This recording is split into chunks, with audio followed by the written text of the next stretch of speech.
সামনে একটু এটা ঠিক আছে, ওটা অন নাই, অন করে দেন, ওটা অন করে দেন। আচ্ছা আসেন মাইকটা না, ওটা অন করে রাখিতাম।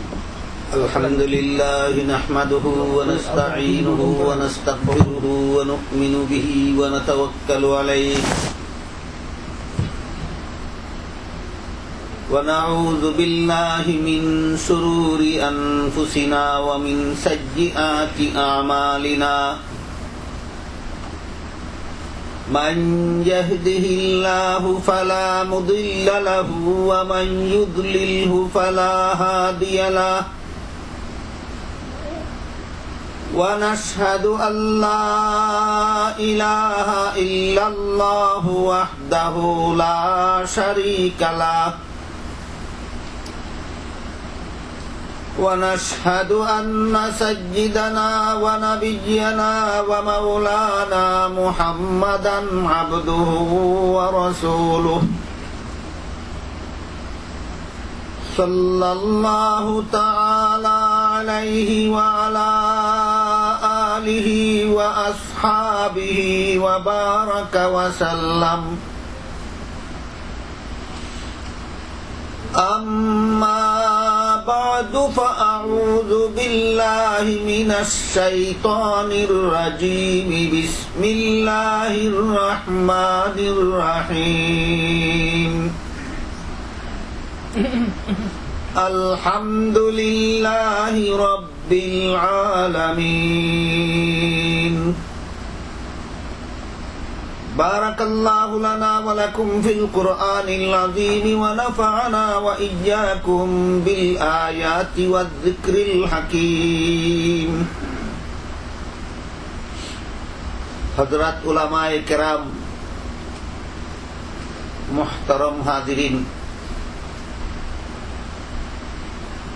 বিগত তারিখে বলা হয়েছিল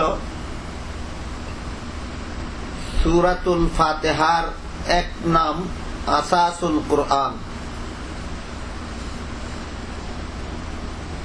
আসাস শব্দের অর্থ ভিত্তি, ফাউন্ডেশন, বুনিয়াদ। সূরাতুল ফাতিহাকে এই নামে নামকরণ করার কারণ হলো সূরাতুল ফাতিহার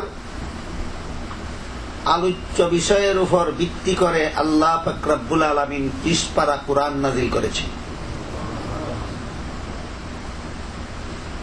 সূরাতুল ফাতিহার ভিতরে 30 পারা কুরআনে আল্লাহ যা কিছু আলোচনা করেছেন বিস্তারিতভাবে, সবগুলি অতি সংক্ষেপে সূরাতুল ফাতিহার ভিতরে আলোচনা করে দিয়েছে। এই প্রসঙ্গে গত তারিখে আলোচনা চলছিল 30 পারা কুরআনে আল্লাহ পাক রব্বুল আলামিন প্রায় 6000 আয়াতে ওয়াজ নসিহত করেছেন আর মাত্র 500 আয়াতে বিধিবিধান দিয়েছেন। এই কথাগুলিও আপনাদের মনে রাখলে অনেক সময় অনেক আয়াতের তাফসীর বোঝা সহজ হবে। 500 আয়াতে আছে বিধিবিধান আর প্রায় 6000 আয়াতে আছে ওয়াজ নসিহত। গত তারিখে বলা হয়েছে ওয়াজ নসিহত কাকে বলে আর বিধিবিধান কাকে বলে। আল্লাহ 30 পারা কুরআনে 3 পদ্ধতিতে আল্লাহর বান্দাদের ওয়াজ নসিহত করেছেন। একটা হলো আল্লাহর কুদরতের বিবরণ দিয়া, আর একটা হলো অতীতের ঘটনার বিবরণ দিয়া, আর একটা হলো পরকালের বিবরণ দিয়া। এই কথাগুলিও আপনারা সবসময় স্মরণ রাখলে কোরআনের অনেক আয়াতের তাফসীর বোঝা সহজ হবে। 6000 আয়াতে আল্লাহ 3 পদ্ধতিতে দুনিয়ার মানুষকে ওয়াজ নসিহত করেছেন। আল্লাহর কুদরতের বিবরণ, অতীতের ঘটনার বিবরণ, পরকালের বিবরণ। আল্লাহর কুদরতের বিবরণ অতীতের ঘটনার বিবরণ এবং পরকালের বিবরণ, এই 3 প্রকার বিবরণের মাধ্যমে যেমন ভাবে আল্লাহ 30 পারা কোরআনে দুনিয়ার মানুষকে নসিহত করেছেন 6000 আয়াতে, ঠিক তেমনি ভাবে এই 3 প্রকার নসিহত সূরাতুল ফাতিহার ভিতরেও করেছেন।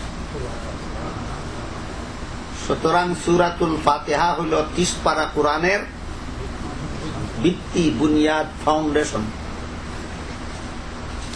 আমরা একটু খুলে বোঝার চেষ্টা করব সূরাতুল ফাতিহার কোন আয়াতের কোন অংশে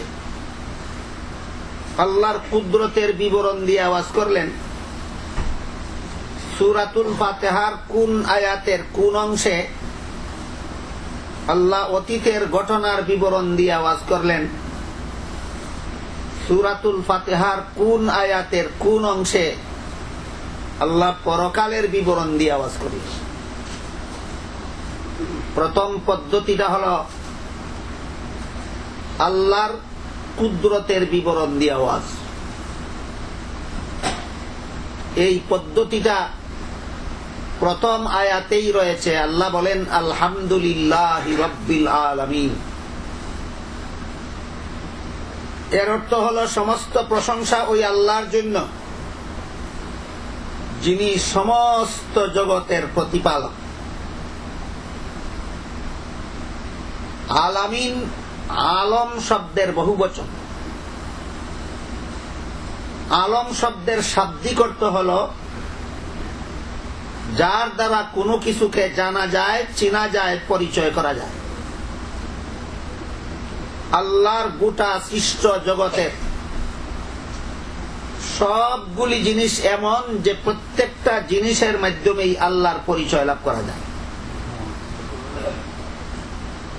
জগতে এমন কোন জিনিস নাই যার মাধ্যমে আল্লাহর পরিচয় লাভ করা যায় না। এই জন্য জগতে যা কিছু আছে সবগুলিকে এক একটাকে এক একটা আলম, আর সবগুলির সমষ্টিকে আলামিন বলা হয়। এর পাশাপাশি আরেকটা শব্দ আছে আল আমিন,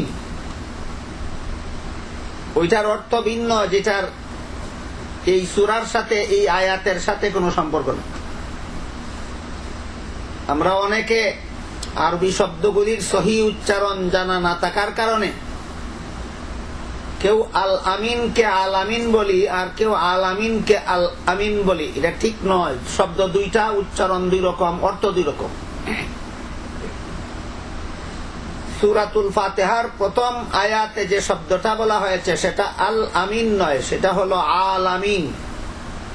এটা আলম শব্দের বহুবচন। আলম শব্দের অর্থ যার দ্বারা কোনো কিছুকে জানতে পারা যায়, চিনতে পারা যায়। জগতের সবকিছুর দ্বারাই আল্লাহকে জানতে পারা যায়, চিনতে পারা যায়। এই জন্য আল্লাহর গোটা সৃষ্ট জগতের সবগুলিকে এক বচনে, এক একটাকে এক একটা আলম, আর সবগুলির সমষ্টিকে বলা হয় আলম। জগতের সব কিছুর দ্বারাই আল্লাহর পরিচয় কিভাবে লাভ করা যায়? এ মর্মে আল্লাহ অন্য আয়াতে বলেন ওয়াফিল আরদি আয়াতুল লিল মুকিনিন ওয়াফি আনফুসিকুম আফালা তুবসিরুন। অন্য আয়াতে বলেন আআনতুম আশাদ্দু খালকান আমিস সামাউ বানাহা রাফা'a সামকাহা ফাসাওয়াহা ওয়া আগতাশা লাইলাহা ওয়া আখরাজা দুহাহা ওয়াল আরদা বা'দা যালিকা দাহাহা। এই আয়াতগুলির অর্থ এবং মর্ম বলার মতো সময় আমার হাতে নাই, যেহেতু মূল আলোচ্য বিষয় ঠিক রেখে আমার কথা বলতে হবে। আল্লাহ পাক রব্বুল আলামিন জগতের সব কিছুকেই আল্লাহকে চিনার জন্য আমাদের জন্য আল্লাহকে চিনার হাতিয়ার বানাইছে। এই প্রসঙ্গে এক আয়াতে বলেন ওয়াফিল আরদি আয়াতুল লিল মুকিনিন। ভূমণ্ডলে, পৃথিবীতে আল্লাহর প্রতি যাদের বিশ্বাস আছে তাদের জন্য আল্লাহ চিনার যথেষ্ট পরিমাণ নিদর্শন রয়েছে। ওয়াফি আনফুসিকুম, এমনকি তোমাদের নিজেদের মধ্যেও আল্লাহকে চিনার মতো নিদর্শন রয়েছে। আমাদের নিজেদের মধ্যে পর্যন্ত আল্লাহকে চিনার মতো কি নিদর্শন, কি আলামত, কি লক্ষণ রয়েছে? মুফাসসিরিনে কেরাম লেখেন, আল্লাহকে দেখা যায় না, তারপরও ইমানদারেরা বিশ্বাস করে। আপনারা কি মনে করেন আল্লাহকে দেখে বিশ্বাস করেছেন না না দেখে বিশ্বাস করেছেন? যে কারণে যারা আল্লাহর অস্তিত্ব বিশ্বাস করে না, নাস্তিক, এরা আমাদেরকে অন্ধবিশ্বাসী বলে। যাকে দেখা যায় না তাকে কিভাবে বিশ্বাস করলাম? আছে যে তার প্রমাণ কি? আল্লাহ বলেন, ওয়াফি আনফুসিকুম আফালা তুবসিরুন, তোমাদের নিজেদের মধ্যেই প্রমাণ আছে, দেখো না কেন? আমাদের নিজেদের মধ্যেই প্রমাণ আছে, দেখি না কেন? কি প্রমাণ? 3.5 হাত বডির মধ্যে যদি প্রাণ থাকে তাহলে মানুষটাকে জীবিত বলা হয়, প্রাণ বাহির হইয়া গেলে মানুষটাকে মৃত বলা হয়, মুর্দা বলা হয়। প্রাণ যে তোমার জীবিত দেহের ভিতরে আছে তুমি বিশ্বাস করো কিনা? দেখে বিশ্বাস করলে না না দেখে? তোমার জানটা তুমি না দেখে বিশ্বাস করতে পারো, আর গোটা জগতের সৃষ্টিকর্তাকে তুমি না দেখে বিশ্বাস করতে পারো না কেন? এই জন্য আমাদের নিজেদের প্রাণটা পর্যন্ত, নিজেদের জানটা পর্যন্ত আল্লাহ যে আছেন এই কথার দলিল, এই কথার প্রমাণ, এই কথার নিদর্শন। শুধু একটা উদাহরণ দিলাম। আল্লাহ বলেন, আমার গোটা সৃষ্ট জগতে যা কিছু আছে সবগুলি আমি আল্লাহকে চিনার হাতিয়ার। আল্লাহর জগতে যা কিছু আছে সবগুলি আল্লাহকে চিনার হাতিয়ার। এই জন্য জগতের সবকিছুকে আলামিন বলা হয়, আল্লাহ চিনার হাতিয়ার। আলামিন শব্দের মর্মার্থ হলো আল্লাহ চিনার হাতিয়ার। আলামিন শব্দের তাফসীর হলো সমস্ত জগৎবাসী। এই আলামিন বা সমস্ত জগৎবাসীর জন্য আল্লাহ পাক রব্বুল আলামিন হলেন রব। আল্লাহ সমস্ত জগৎবাসীর প্রতিপালক। প্রতিপালক বলতে কি বোঝায়? রব বলতে কি বোঝায়? রবের অর্থ হলো যার যা লাগে তাকে তাই দেয়, যার যা লাগে তারে তাই দেয়, তার নাম হইল রব।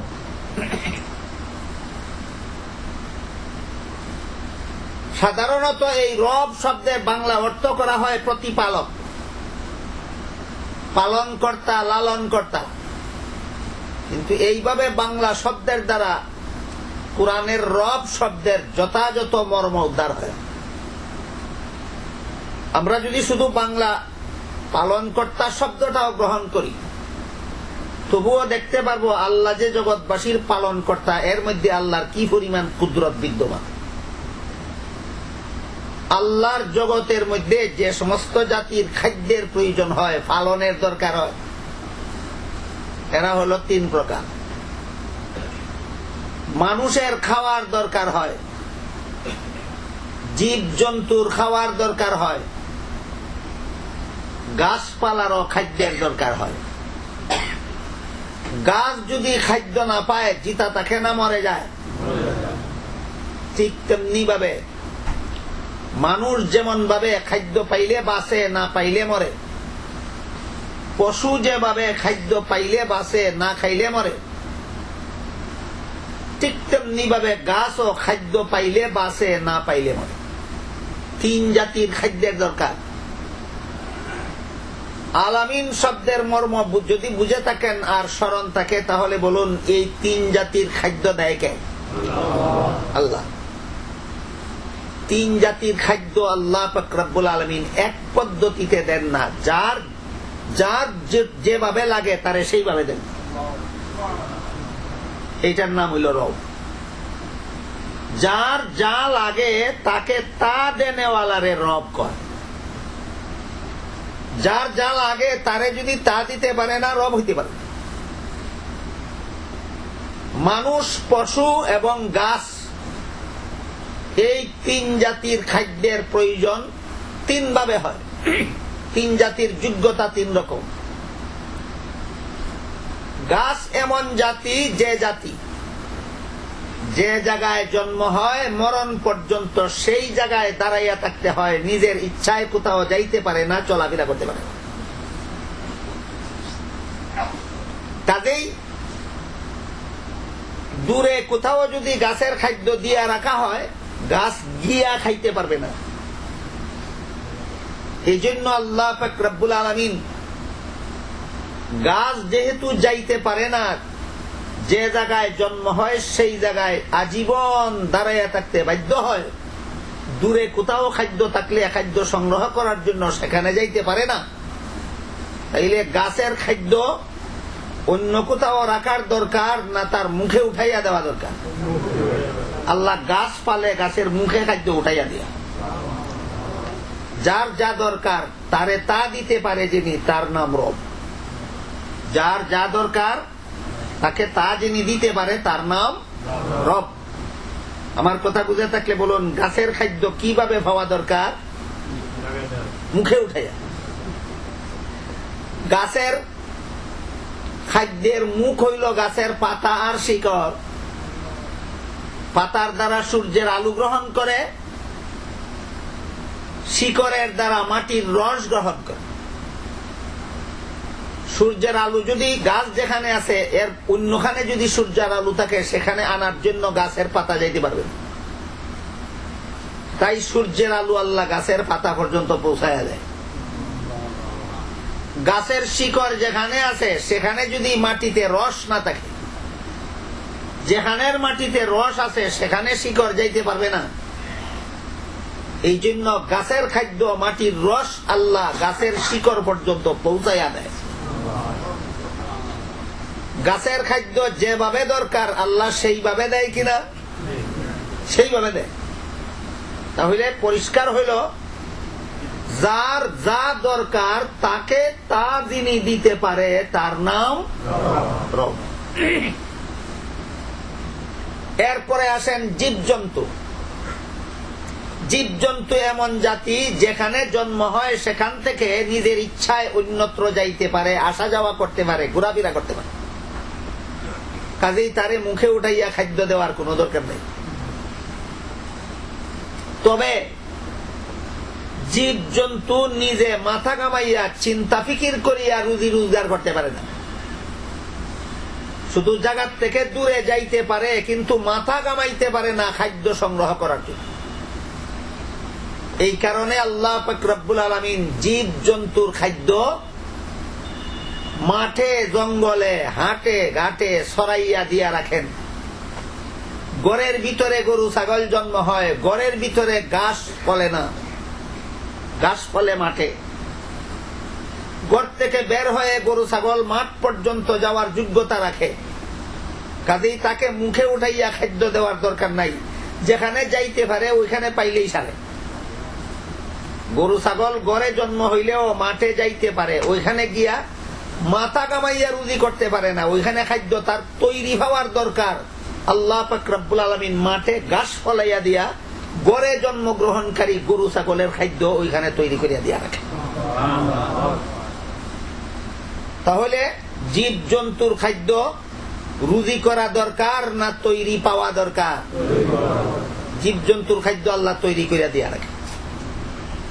যার যা দরকার তাকে তা যিনি দিতে পারেন, তার নাম হইল রব। এবার আসেন মানুষের বেলায়। মানুষ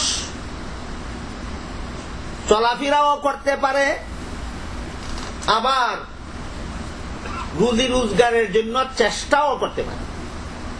কৃষি কাজ করতে পারে, চাকরি করতে পারে, ব্যবসা করতে পারে, চিন্তা ফিকির করতে পারে, মাথা ঘামাইতে পারে।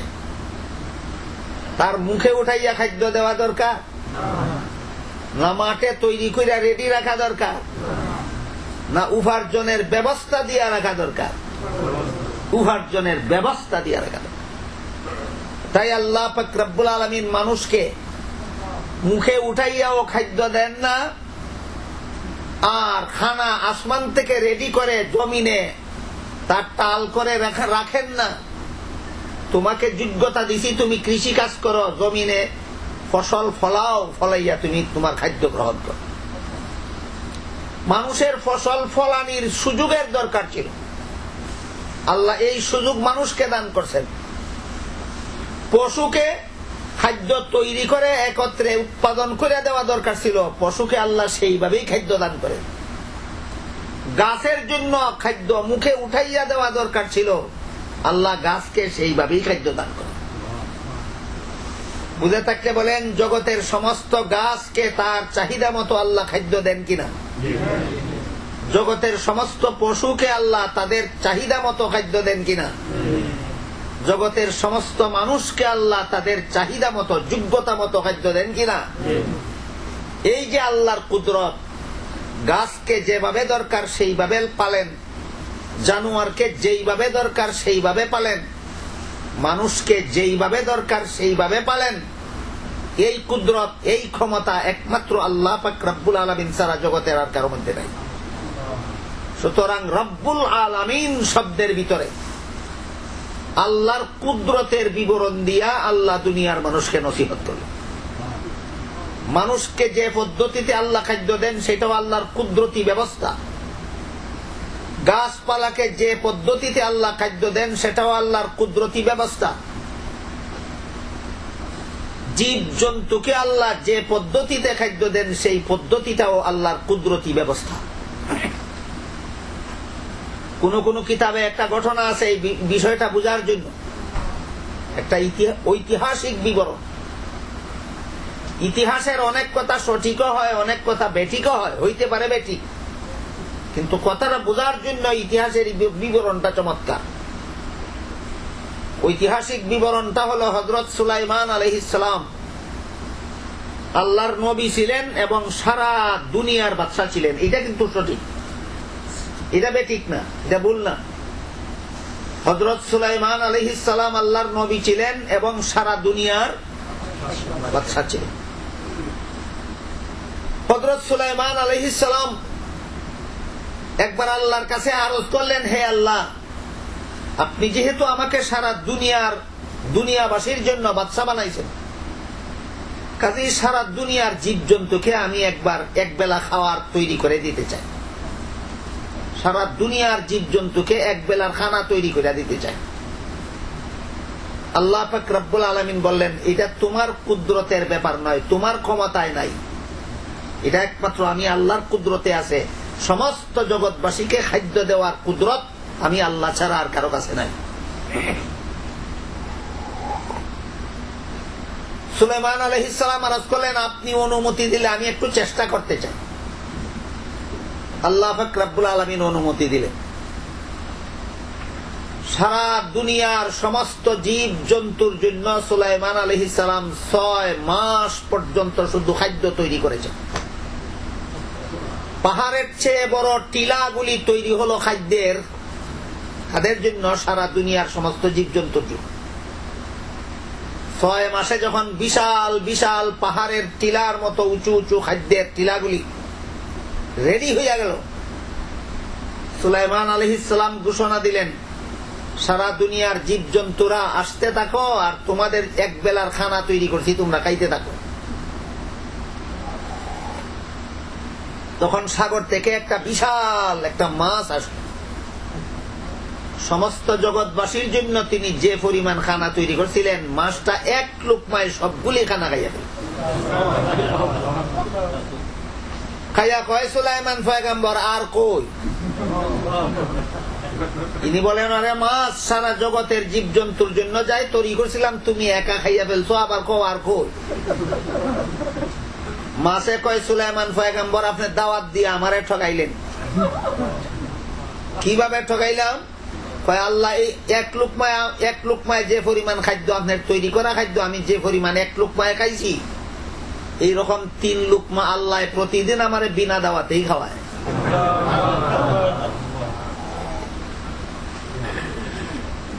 আপনি দাওয়াত দিয়ে ঠকাইলেন, আমি বিনা দাওয়াতে 3 লুকমা ভাই, আপনি দাওয়াত দিয়ে 1 লুকমা খাওয়াইলেন। ইতিহাসের এই বিবরণের দ্বারা জগৎবাসীকে খাদ্য বিতরণের কুদরত যে একমাত্র আল্লাহ ছাড়া আর কারো কাছে নাই, ওই কথাটা চমৎকার ভাবে বুঝে আসে। বুঝে থাকলে এবার বলেন, রব্বুল আলামিন কথার ভিতরে আল্লাহ কোন পদ্ধতিতে নসিহত করলেন? আল্লাহর কুদরত মানে শক্তি, ক্ষমতা। আল্লাহর কুদরতের বিবরণ দিয়া নসিহত করলেন জগৎবাসী মানুষকে রব্বুল আলামিন শব্দের ভিতরে। তারপর আল্লাহর নসিহতের দ্বিতীয় পদ্ধতি হইল, দেখি আপনাদের মনে আছে কিনা, অতীতের ঘটনার বিবরণ। এই পদ্ধতিতে নসিহত করেছেন আল্লাহ পাক রব্বুল আলামিন সিরাতাল্লাযীনা আন'আমতা আলাইহিম গায়রিল মাগদুবি আলাইহিম ওয়ালাদ-দাল্লিনের ভিতরে। এর অর্থ হলো, হে আল্লাহ, আমাদেরকে জান্নাতে যাওয়ার সোজা পথ দেখাও। জান্নাতে যাওয়ার সোজা পথ কোনটা? তোমার নিয়ামত প্রাপ্ত বন্দাগণ যেই পথে চলে গেছেন দুনিয়ার থেকে, ওই পথটা হলো জান্নাতে যাওয়ার সোজা পথ। দুনিয়ার থেকে যারা চলে গেছেন, এদের ঘটনাটা কি অতীতের ঘটনা না ভবিষ্যতের ঘটনা? অতীতের ঘটনা। যাদের উপর তোমার অভিশাপ হয়েছে, যারা পথ ভ্রষ্ট হয়ে গিয়েছে, তাদের পথ জান্নাতে যাওয়ার সোজা পথ নয়। এখানে তিনটা জিনিস লক্ষ্য করার মতো। আল্লাহর নিয়ামত যারা পাইছিলেন অতীতে, যাদের প্রতি আল্লাহর নিয়ামত দান করা হয়েছে, এরা বর্তমানে আছে না অতীতে চলে গেছে? যাদের উপর আল্লাহর অভিশাপ পতিত হয়েছে, এরা কি ভবিষ্যতে আসবে না অতীতে গেল? যারা পথ ভ্রষ্ট হয়েছে, তারা কি ভবিষ্যতে হয়েছে না অতীতে হয়েছে? এই তিনটা কথার ভিতরে আল্লাহ পাক রব্বুল আলামিন অতীতের ঘটনার বিবরণ দিয়া দুনিয়ার মানুষকে ওয়াজ করেছে। তৃতীয় পদ্ধতিটা কি? পরকালের বিবরণ। এই পদ্ধতিতে আল্লাহ ৩ নম্বর আয়াতে ওয়াজ করেছেন দুনিয়ার মানুষকে, মালিক ইয়াউমিদ্দিন, হাসরের দিনের মালিক। হাসরের দিনের মালিক, এটা কি দুনিয়ার কথা না পরকালের কথা? পরকালের কথা।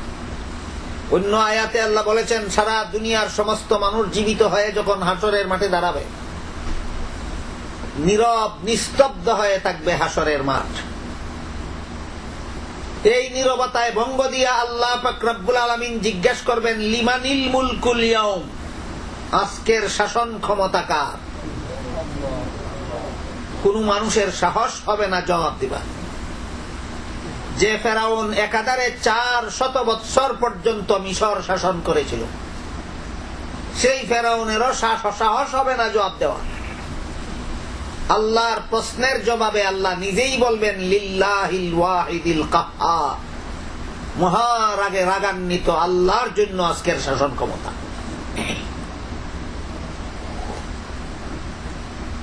এখানে একটা প্রশ্ন জাগতে পারে আনুষঙ্গিক ভাবে,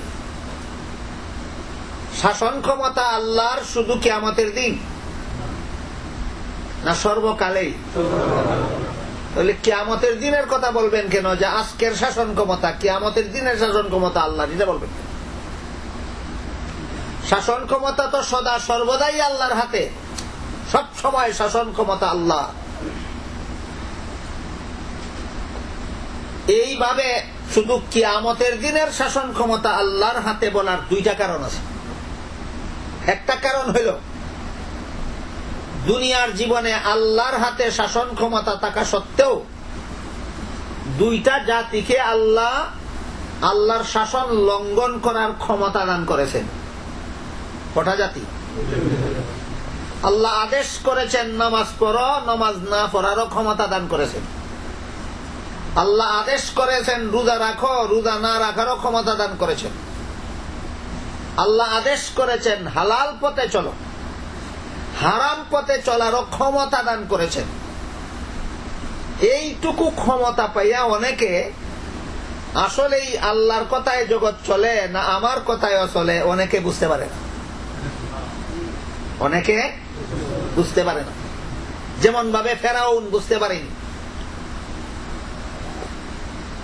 ফেরাউন কি বুঝেছিল? আল্লাহর হুকুমে জগৎ চলে বুঝছিল না তার হুকুমে চলে বুঝছিল?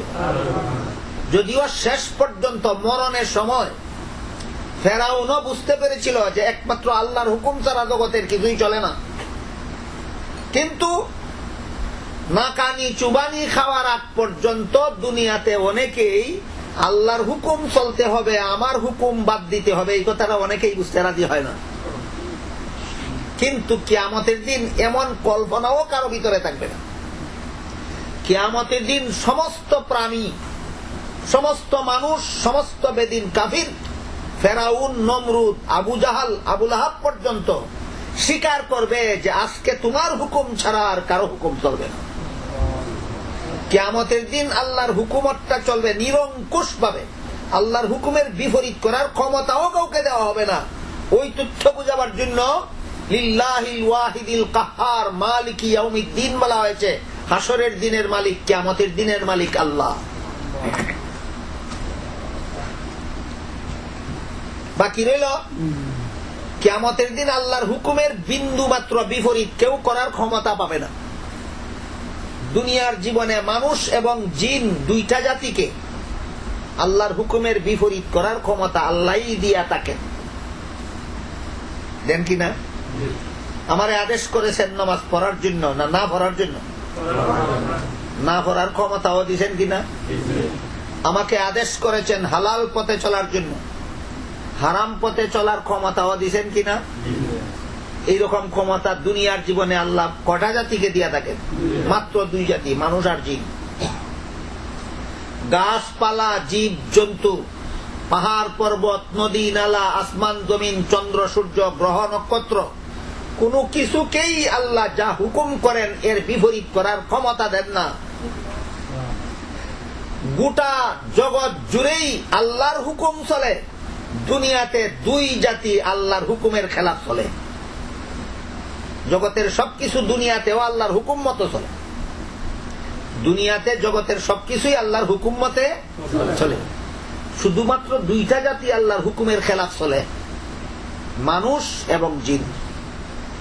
আল্লাহর হুকুমের খেলাফ চলে কেন? আম গাছে তো কোনোদিন আমরা ধরে না, কেন? আল্লাহর হুকুমের খেলাফ করার ক্ষমতাই নাই তার।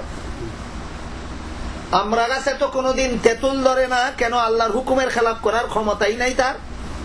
মুফাসসিরিন ইকরাম লেখছেন তাফসীরের কিতাবে, গাছগুলির যদি আল্লাহর হুকুমের খেলাফ করার ক্ষমতা থাকতো তাহলে আঙ্গুর গাছেও তেঁতুল ধরতো, আম গাছেও আমরা ধরতো, বেল গাছেও কাঁঠাল ধরতো, কাঁঠাল গাছেও বেল ধরতো।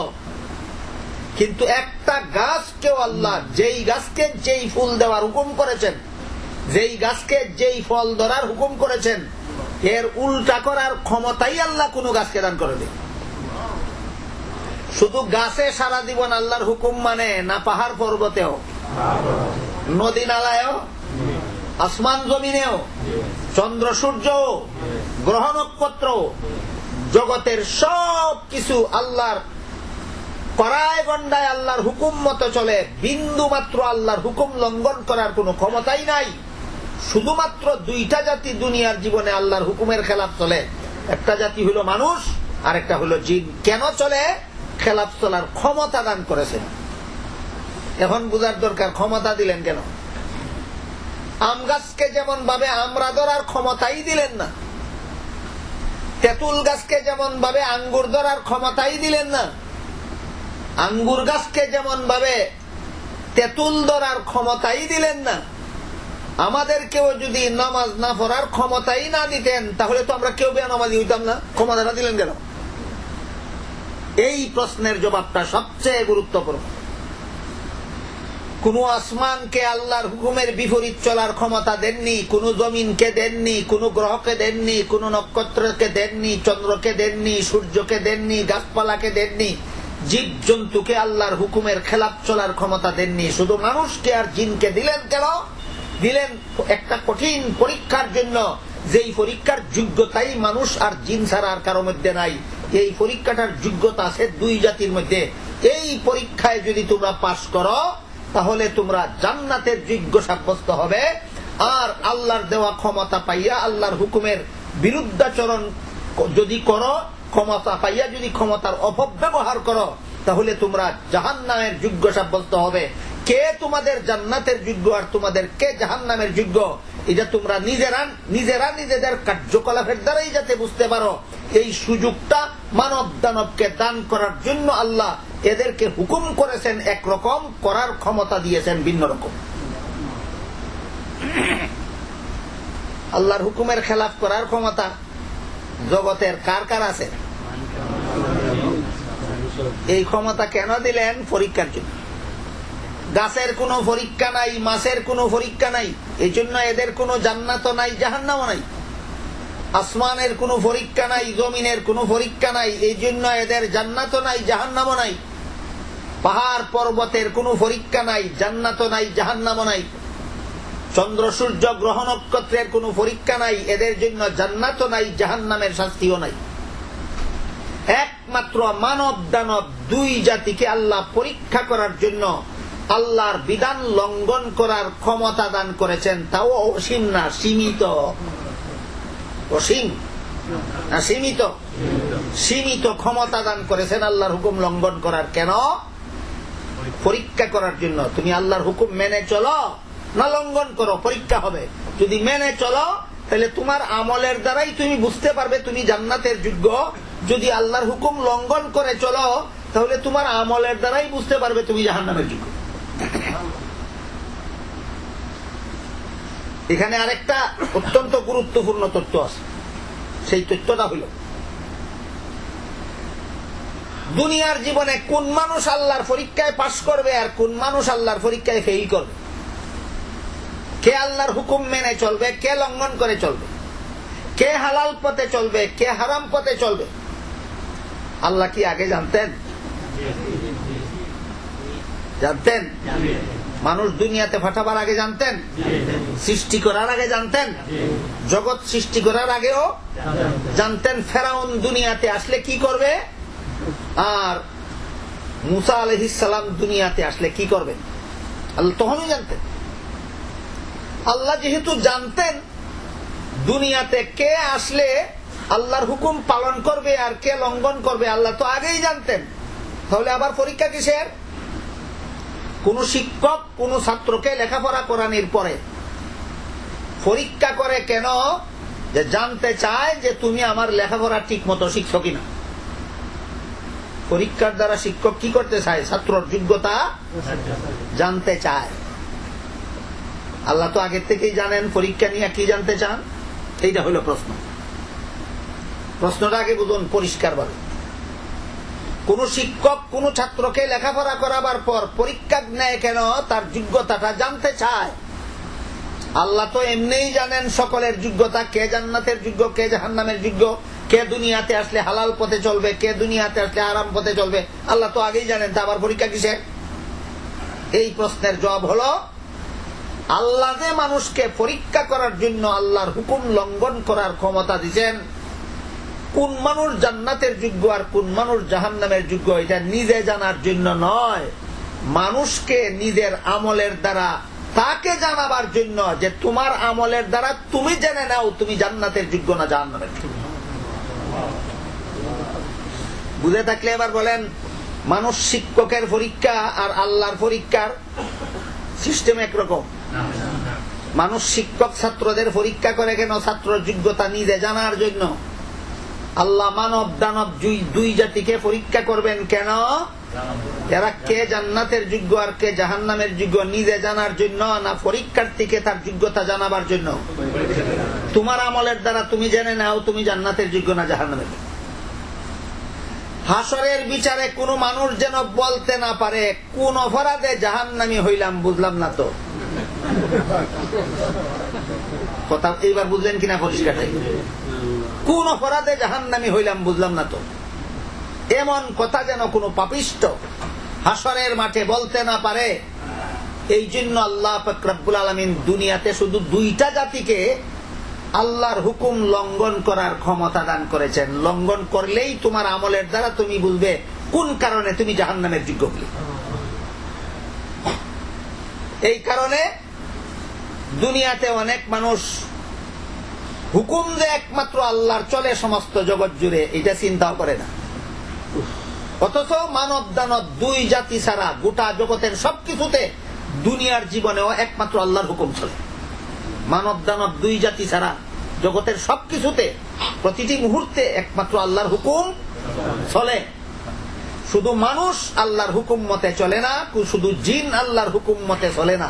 যারা চলে না এদের না চলাটাই হাসরের মাঠে দলিল হবে, প্রমাণ হবে তুমি জান্নাতের যোগ্য নও, তুমি জাহান্নামের যোগ্য। আমি আশা করি আপনারা বুঝতে পেরেছেন আল্লাহর হুকুম লঙ্ঘন করার ক্ষমতা দুইটা জাতিকে আল্লাহ কেন দান করলেন। এই ক্ষমতাটা পাওয়ার কারণে দুনিয়াতে অনেকেই হুকুম যে একমাত্র আল্লাহর চলতে হবে এই কথাটা বুঝে না, বুঝলেও মানতে রাজি হয় না। এই জন্য হাসরের মাঠে আল্লাহ পাক রব্বুল আলামিন জিজ্ঞেস করবে, লিমানিল মুলকুল ইয়াউম, আজকের শাসন ক্ষমতা কার? ফেরাউন বলেন, নমরুদ বলেন, কারুন বলেন, হামান বলেন, সাদ্দাত বলেন, আবু জাহাল বলেন, আবু লাহাব বলেন, সবাই মনে মনে বলবে আজকে তো আমাদের কোনো ক্ষমতা চলবে না, আজকে তো ক্ষমতা চলবে শুধু আল্লাহ। কিন্তু তাও মুখে জবাব দেওয়ার সাহস নয়, মুখে জবাব দেওয়ার সাহস নেই।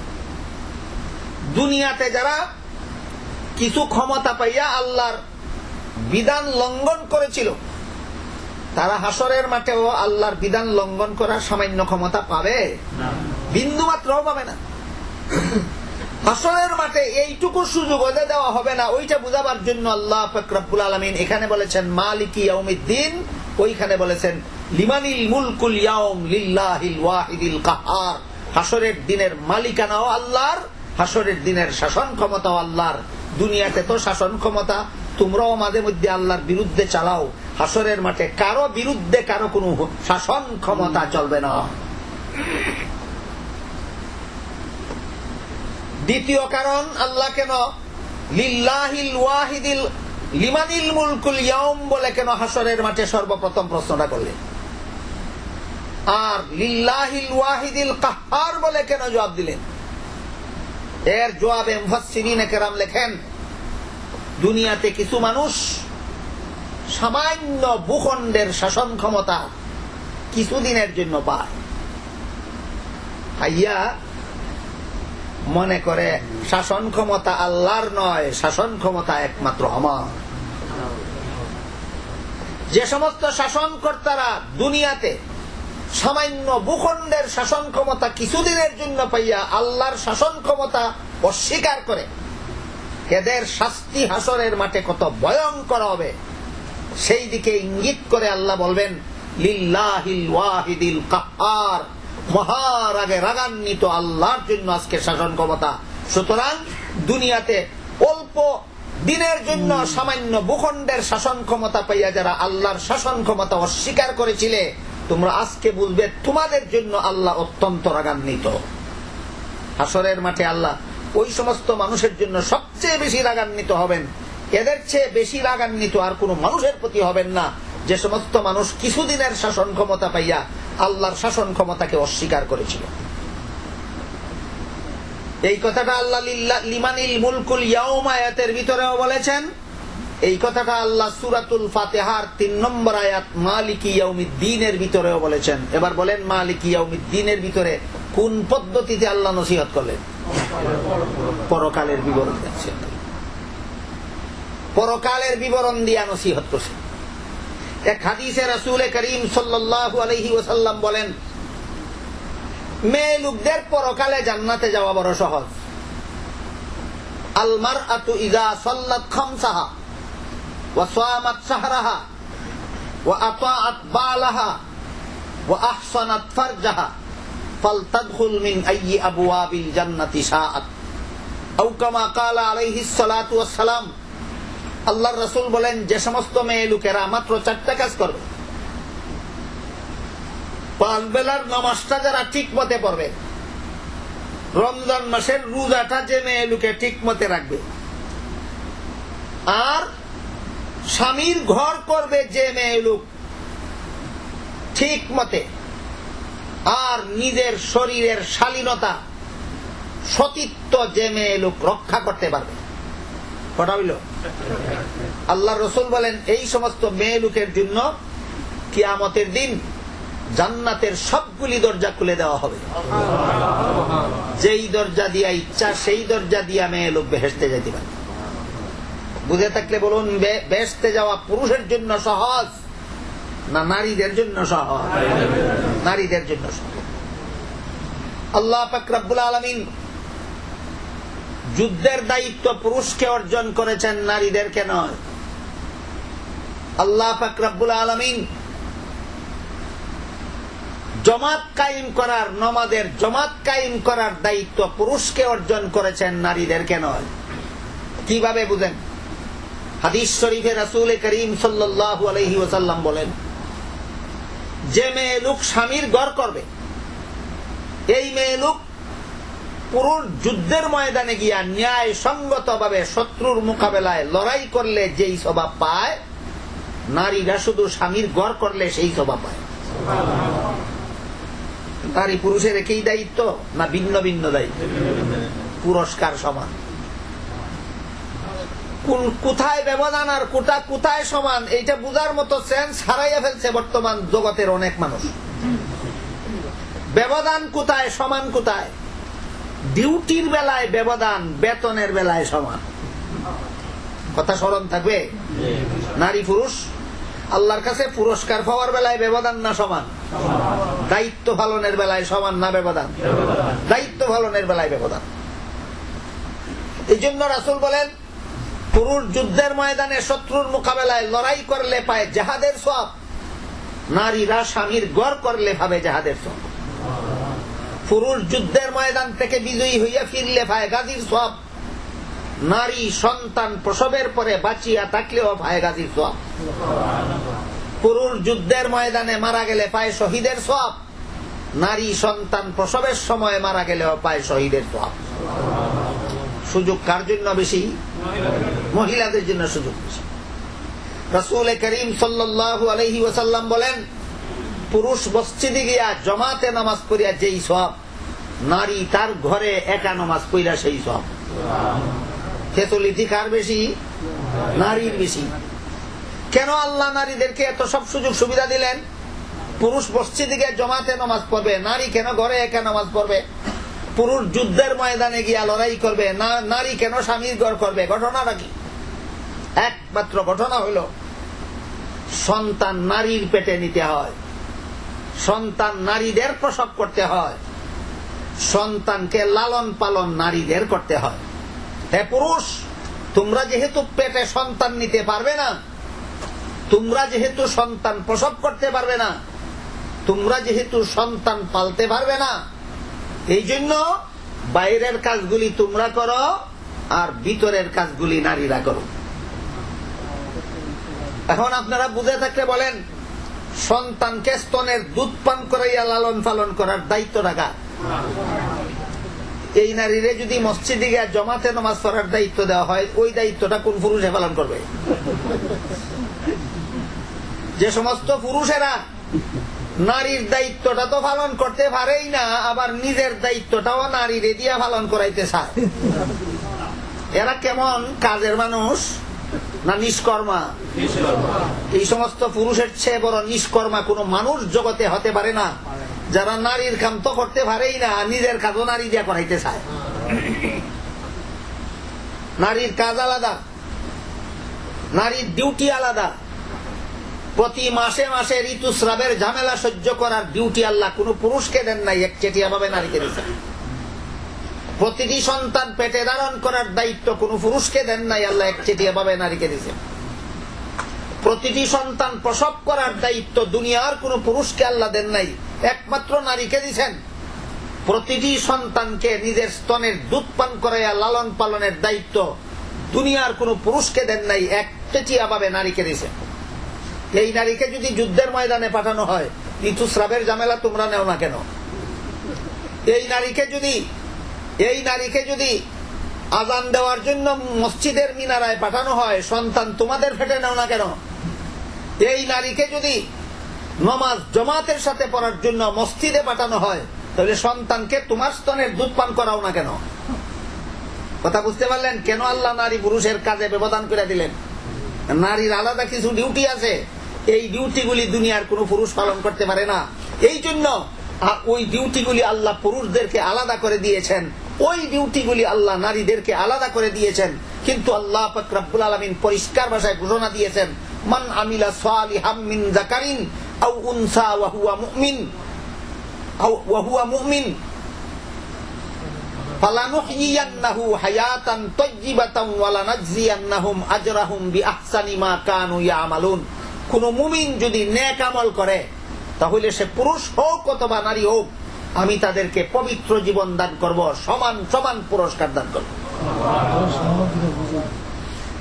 আমাদের এখন এখান থেকে বুঝে নেওয়া দরকার নারী পুরুষ কোন ক্ষেত্রে ব্যবধান আর কোন ক্ষেত্রে সমান।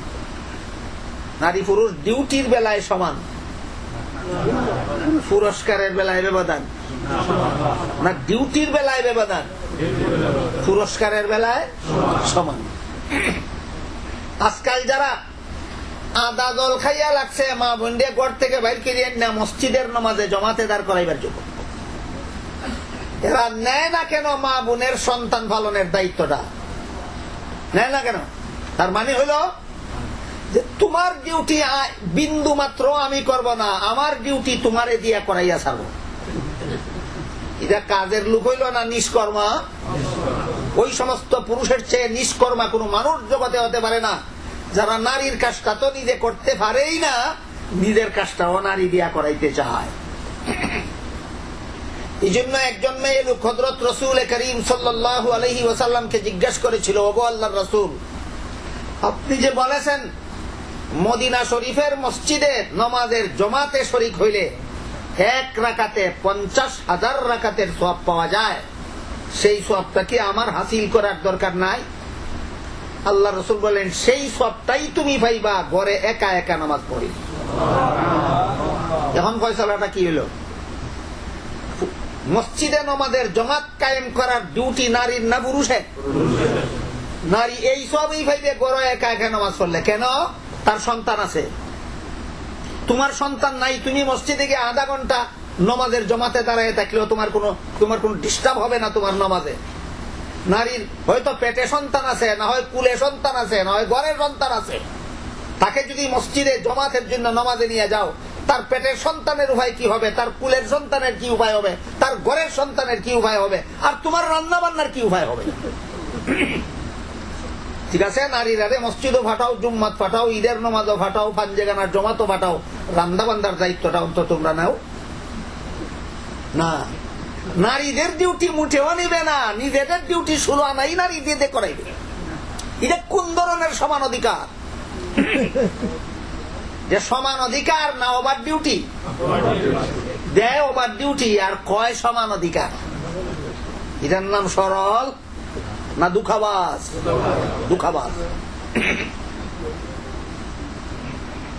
হাদিস শরীফে রাসূল করিম সাল্লাল্লাহু আলাইহি ওয়াসাল্লাম এই জন্যই বলেছেন, আল মারআতু ইযা সাল্লাত খামসাহা ওয়া সামাত শাহরাহা ওয়া আতাআত বালাহা ওয়া আহসানাত ফারজাহা ফালতাদখুল মিন আইয়ি আবওয়াবিল জান্নাতি শাআত।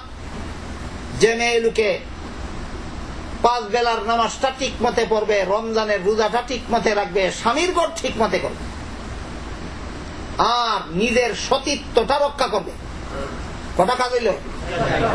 আল্লাহ রাসূল বলেন, কাল হাসরের মাঠে এই সমস্ত নারীদের জন্য আল্লাহ বেহেশতের সবগুলি দরজা খুলে দিবেন, যে দরজা দিয়ে ইচ্ছা সেই দরজা দিয়ে নারী বেহেশতে প্রবেশ করতে। এবার আমরা মূল কথার দিকে ফিরে যাই। মালিকি ইয়াউমিদ্দিন আয়াতের ভিতরে আল্লাহ কত নম্বর পদ্ধতিতে নসিহত করলেন? পরকালের বিবরণ। আলহামদুলিল্লাহি রাব্বিল আলামিন আয়াতের ভিতরে আল্লাহ প্রথম পদ্ধতিতে নসিহত করেছেন আল্লাহর কুদরতের বিবরণ দিয়া। সিরাতাল্লাযীনা আন'আমতা আলাইহিম থেকে শেষ সূরার শেষ অংশ পর্যন্ত আল্লাহ দ্বিতীয় পদ্ধতিতে ওয়াজ করেছেন অতীতের ঘটনাবলীর বিবরণ দিয়া। মালিকি ইয়াউমিদ্দিন আয়াতের ভিতরে আল্লাহ তৃতীয় পদ্ধতিতে দুনিয়ার মানুষকে ওয়াজ করেছেন পরকালের দিনের বিবরণ দিয়া। এবার বুঝে থাকতে বলুন, এই 3 পদ্ধতির ওয়াজ তো 30 পারা কোরআনেও, এই 3 পদ্ধতির ওয়াজ সূরাতুল ফাতিহাতেও। সুতরাং সূরাতুল ফাতিহা 30 পারা কোরআনের কি হইল? এই জন্য আল্লাহ পাক রব্বুল আলামিন এই সূরাকে, সূরাতুল ফাতিহাকে আসাসুল কোরআন, কোরআনের ফাউন্ডেশন নামে নামকরণ করেছে। আশা করি এই আসাসুল কোরআন নামের তাৎপর্যটা আপনারা পরিষ্কার বুঝতে পেরেছেন। 30 পারা কোরআনের প্রায় 6,500 আয়াতের মধ্যে বিধান আছে কত আয়াতে? নসিহত আছে কত আয়াতে? 6,000 আয়াত। 6,000 আয়াতে যত নসিহত আছে, সূরাতুল ফাতিহার ভিতরে সবগুলি নসিহত আছে কিন্তু। তাহলে সূরাতুল ফাতিহা হইল 30 পারা কোরআনের ফাউন্ডেশন। এবার 500 আয়াতে যে বিধান আছে, কি কি বিধান আর সূরাতুল ফাতিহার কোথায় আছে এটা একটু দেখি। 500 আয়াতে কি আছে? বিধান আছে। আল্লাহ পাক রব্বুল আলামিন আল্লাহর বান্দাদের উদ্দেশ্যে যত বিধি বিধান দিয়েছেন, সবগুলি বিধি বিধানকে মুফাসসিরিনে কেরাম 5 ভাগে বিভক্ত করেছেন। আল্লাহর যাবতীয় বিধি বিধান 5 প্রকার। আল্লাহর যাবতীয় বিধি বিধান 5 প্রকার। প্রথম প্রকার বিধানের নাম ঈমানিয়াত। দ্বিতীয় প্রকার বিধানের নাম আমাল, ইবাদাত। তৃতীয় প্রকার বিধানের নাম মুআমালাত। চতুর্থ প্রকার বিধানের নাম মুআশারাত। পঞ্চম প্রকার বিধানের নাম আখলাক। ঈমান, আমল, মুআমালাত, মুআশারাত, আখলাক। ঈমান, আমল, মুআমালাত, মুআশারাত, আখলাক। এই আরবি নামগুলি যাদের মনে থাকবে না মনে করেন, আমি তাদের জন্য বাংলায় বলে দিই। আল্লাহ পাক রব্বুল আলামিন 30 পারা কোরআনের 500 আয়াতে বান্দাদের উদ্দেশ্যে যত বিধি বিধান দিয়েছেন, সবগুলি সর্বমোট 5 প্রকার। প্রথম প্রকার বিধানের নাম আকীদা, বিশ্বাস। আল্লাহ কি কি আকীদা বিশ্বাস অন্তরে পোষণ করার বিধান দিলেন, এটা হলো 1 নম্বর আকীদা বিশ্বাস। দ্বিতীয় প্রকার বিধানের নাম ইবাদত বন্দেগী। তৃতীয় প্রকার বিধানের নাম লেনদেন। চতুর্থ প্রকার বিধানের নাম আচার ব্যবহার। পঞ্চম প্রকার বিধানের নাম স্বভাব চরিত্র। আকীদা বিশ্বাস, ইবাদত বন্দেগী, লেনদেন, আচার ব্যবহার, স্বভাব চরিত্র। এগুলি যদি মনে রাখতে পারেন তাহলে জীবনে অনেক উপকার হবে। কোরআন শরীফের 6,500 আয়াতের যে কোনো আয়াতের তাফসীর যে কোনো দিন যে কোনো জায়গায় যে কোনো মুফাসসিরের মুখে শুনেন, আপনি বুঝতে পারবেন কোন বিষয়ের তাফসীর চলছে, কোন বিষয়ের উপর আলোচনা হচ্ছে। এই জন্য আল্লাহ পাক রব্বুল আলামিন পবিত্র কোরআনের 500 আয়াতে যে সমস্ত বিধি বিধান দিয়েছেন, এইগুলি সর্বমোট 5 প্রকারের। তালিকাটা মনে রাখি। 1 নম্বর হইল ঈমান, আকীদা, আকীদা বিশ্বাস। 2 নম্বর ইবাদত বন্দেগী। 3 নম্বর লেনদেন। 4 নম্বর আচার ব্যবহার। 5 নম্বর স্বভাব চরিত্র। একটু দয়া করে বলবেন 1 নম্বরটা কি? আকীদা বিশ্বাস। 2 নম্বরটা কি? ইবাদত বন্দেগী। 3 নম্বরটা কি? লেনদেন। 4 নম্বরটা কি? আচার ব্যবহার। 5 নম্বরটা কি? স্বভাব চরিত্র। এই কথাগুলি আলোচনা হয় না সমাজে। আলোচনা না হইতে অবস্থা মুসলমান সমাজের এমন ধারণ করেছে, যার আচার ব্যবহার জঘন্যতম খারাপ, সেও জোর গলায় দাবি করে আমি কারো সাথে খারাপ ব্যবহার করি না। আর যার আচার ব্যবহার খুবই ভালো, তার বিরুদ্ধে অপবাদ দেয় এর ব্যবহার ভালো। কেন? এইগুলির আলোচনা হয় না, জানা যায় না, বুঝে না, জানে না। এই কারণে উল্টা পাল্টা চলেও, উল্টা পাল্টা মন্তব্য করে। এইগুলি না জানা পর্যন্ত আল্লাহ 500 আয়াতে যে বিধিবিধান দিয়ে, এই বিধিবিধান পালন করবে দূরের কথা, পালন করার জন্য মনটাকে রেডিও করতে পারবে না। এই জন্য মুফাসসিরিনে কেরাম লিখছেন, আচার ব্যবহার ভালো কাকে বলে আর খারাপ কাকে বলে। একজন মানুষকে পাইলে ইচ্ছা মতো আদর যত্ন করে দেওয়ার নাম আচার ব্যবহার ভালো হওয়া নয়। আর অপরাধীকে শাস্তি দিলে, নীতিগত ভাবে শাস্তি দিলে, এটার নাম আচার ব্যবহার খারাপ নয়। তাইলে আচার ব্যবহার ভালো কারে কয় আর খারাপ কারে কয়, এটা কিন্তু আমরা অনেকেই জানি না। না জানার কারণে আমি ব্যবহার করি খারাপ আর মনে মনে ভাবি আমার ব্যবহার বড় ভালো। এই উল্টা পাল্টা কেন হয় আমাদের জানা নাই, জানতে হবে। না জানলে কোরআনের বিধান পালন করলাম কোথায়? মুফাসসিরিনে কেরাম লেখেন, তোমার কোনো অন্যায় কাজের দ্বারা যদি অন্য লোকের কষ্ট হয়, তোমার আচার ব্যবহার খারাপ। আমার কোনো অন্যায় কাজের দ্বারা যদি অন্য লোকের কষ্ট হয়, তাহলে আমার আচার ব্যবহার খারাপ। আর আমি কোনো অন্যায় আচরণের মাধ্যমে কাউকে কষ্ট দেই না, আমার আচার ব্যবহার ভালো। তারে মিষ্টি খাওয়াইলে খাওয়াইলাম, না খাওয়াইলে নাই। তারে আদর করলে করলাম, না করলে নাই। তারে জিয়াফত করলে করলাম, দাওয়াত দিলে দিলাম, না দিলে নাই।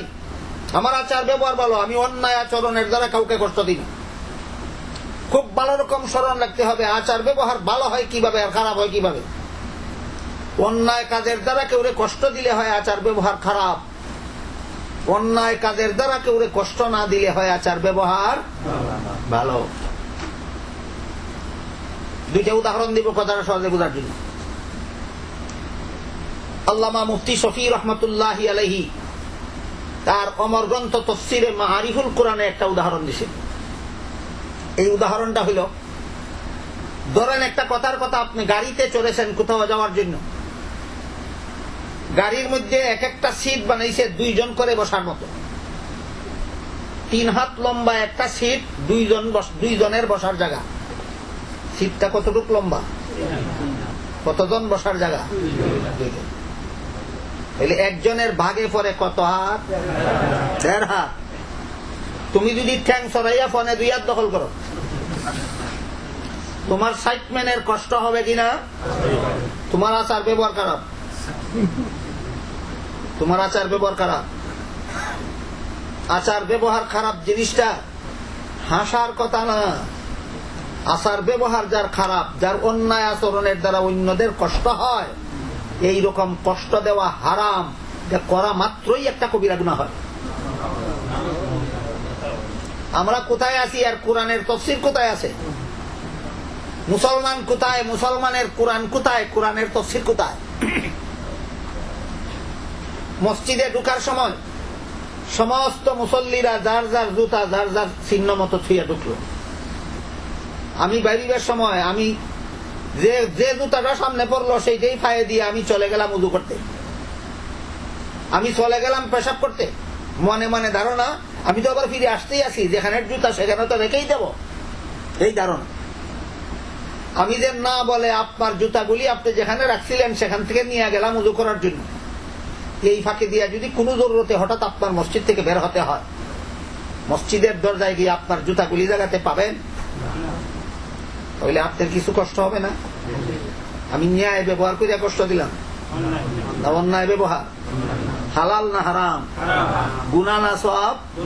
চিন্তা করে দেখেন আমরা কতভাবে গুনাহ কামাই করি, শুধু আল্লাহর বিধানগুলি 5 প্রকার না জানার কারণে, না বুঝার কারণে। পালন তো দূরের কথা, জানি না, বুঝি না।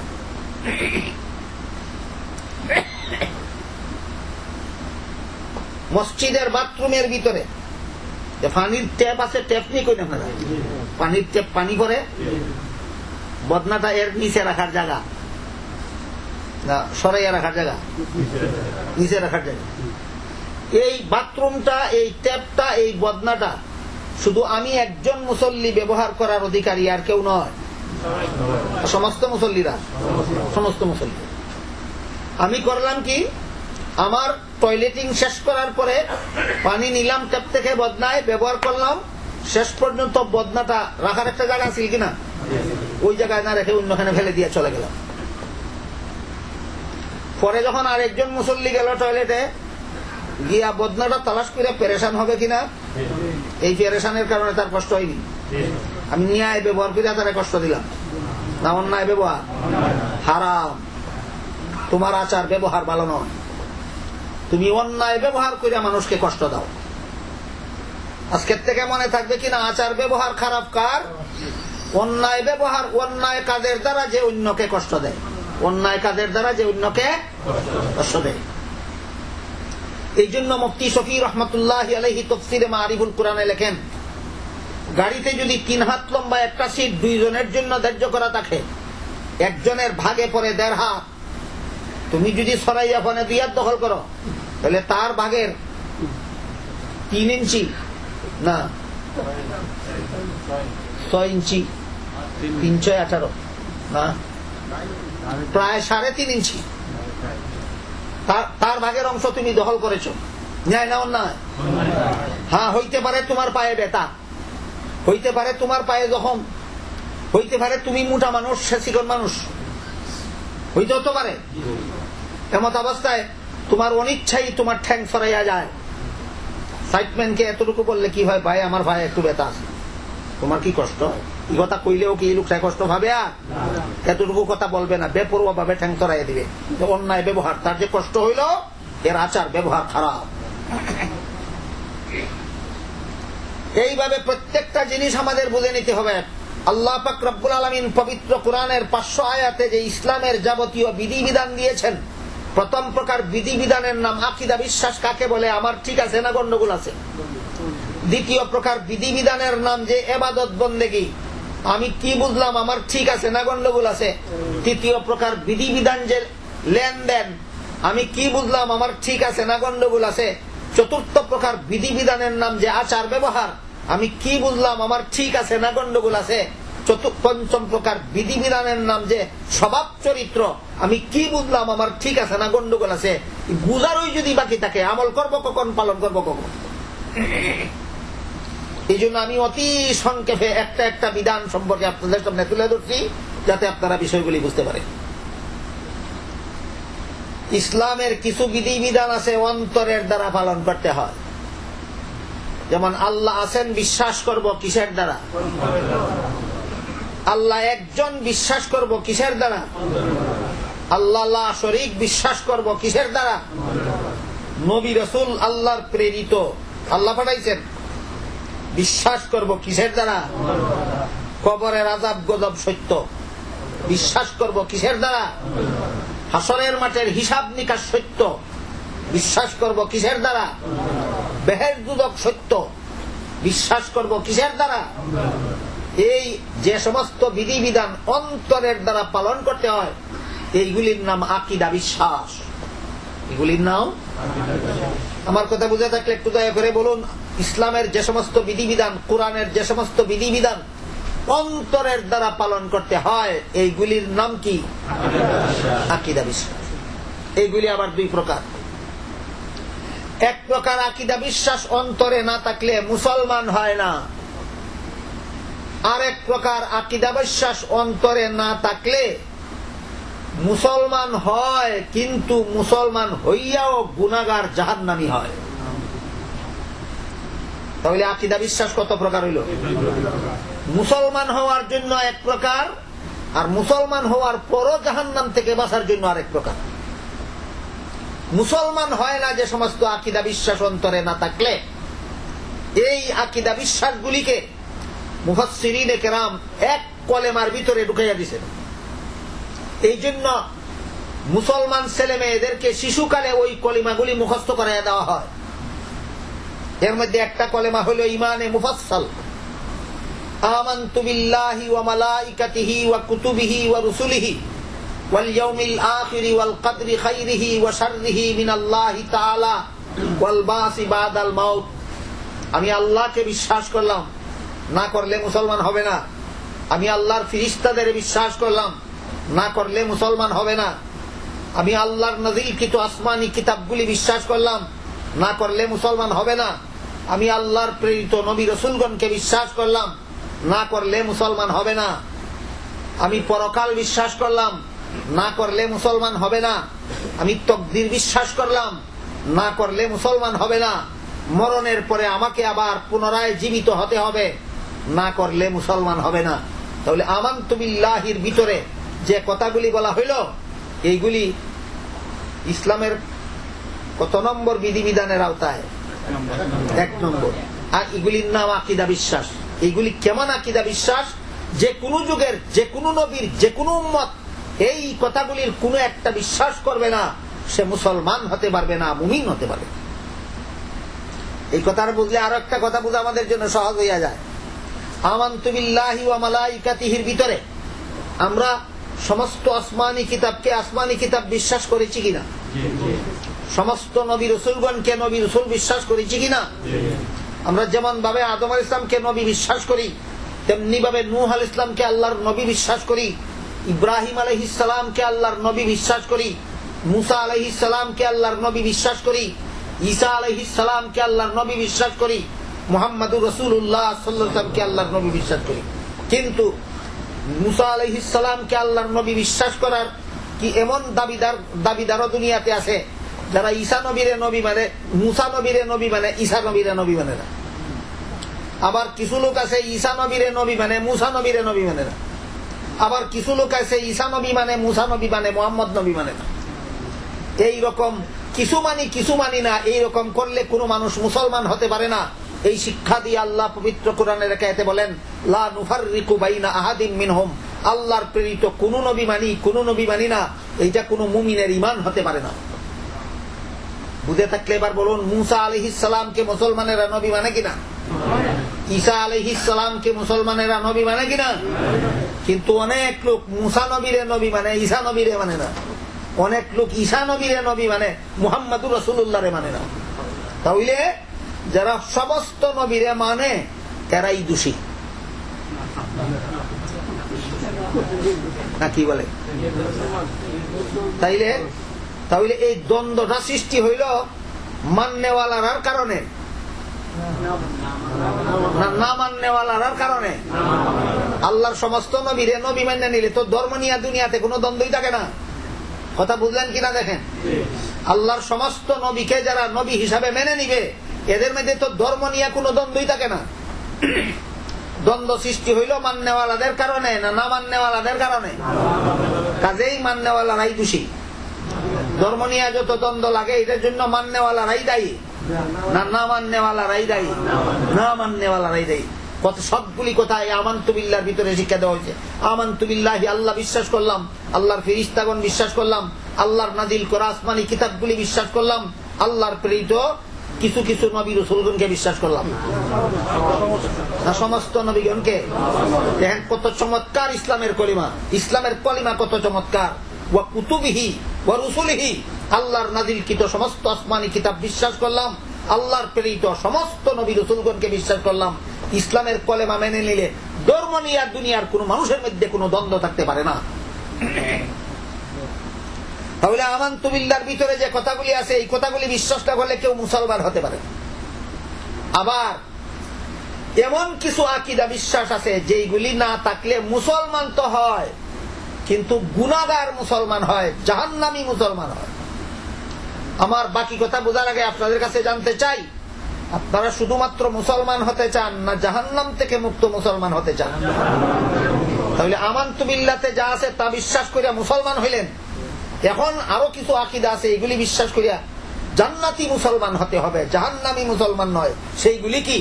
সেইগুলি হইল যেমন নবীগণকে বেগুনাহ বিশ্বাস করে। কেউ যদি নবীগণকে গুনাহগার বিশ্বাস করে সে কাফির হবে না, কিন্তু জাহান্নামী মুসলমান হবে। কথা বুঝলেন কিনা দেখেন, নবীগণকে নবী বিশ্বাস করে মুসলমান হইলাম, আর বেগুনাহ নবীগণকে বেগুনাহ বিশ্বাস করে জান্নাতি মুসলমান হইলাম। বেশ কম হইল কিনা? দুই কথায় বেশ কম হইল কিনা?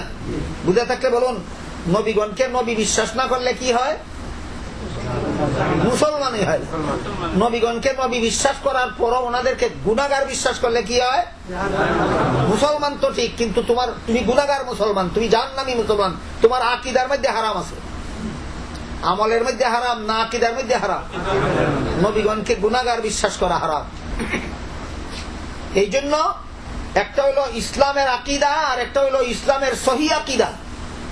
নবীগণকে নবী বিশ্বাস করা ইসলামী আকীদা, আর নবীগণকে বেগুনাহ বিশ্বাস করা ইসলামের সহিহ আকীদা। ইসলামী আকীদা বিশ্বাস করলে মুসলমান হয়, সহিহ আকীদায় বিশ্বাসী হইলে জান্নাতি মুসলমান হয়, জাহান্নাম থেকে মুক্ত মুসলমান। আরেকটা উদাহরণ দিচ্ছি শুনেন।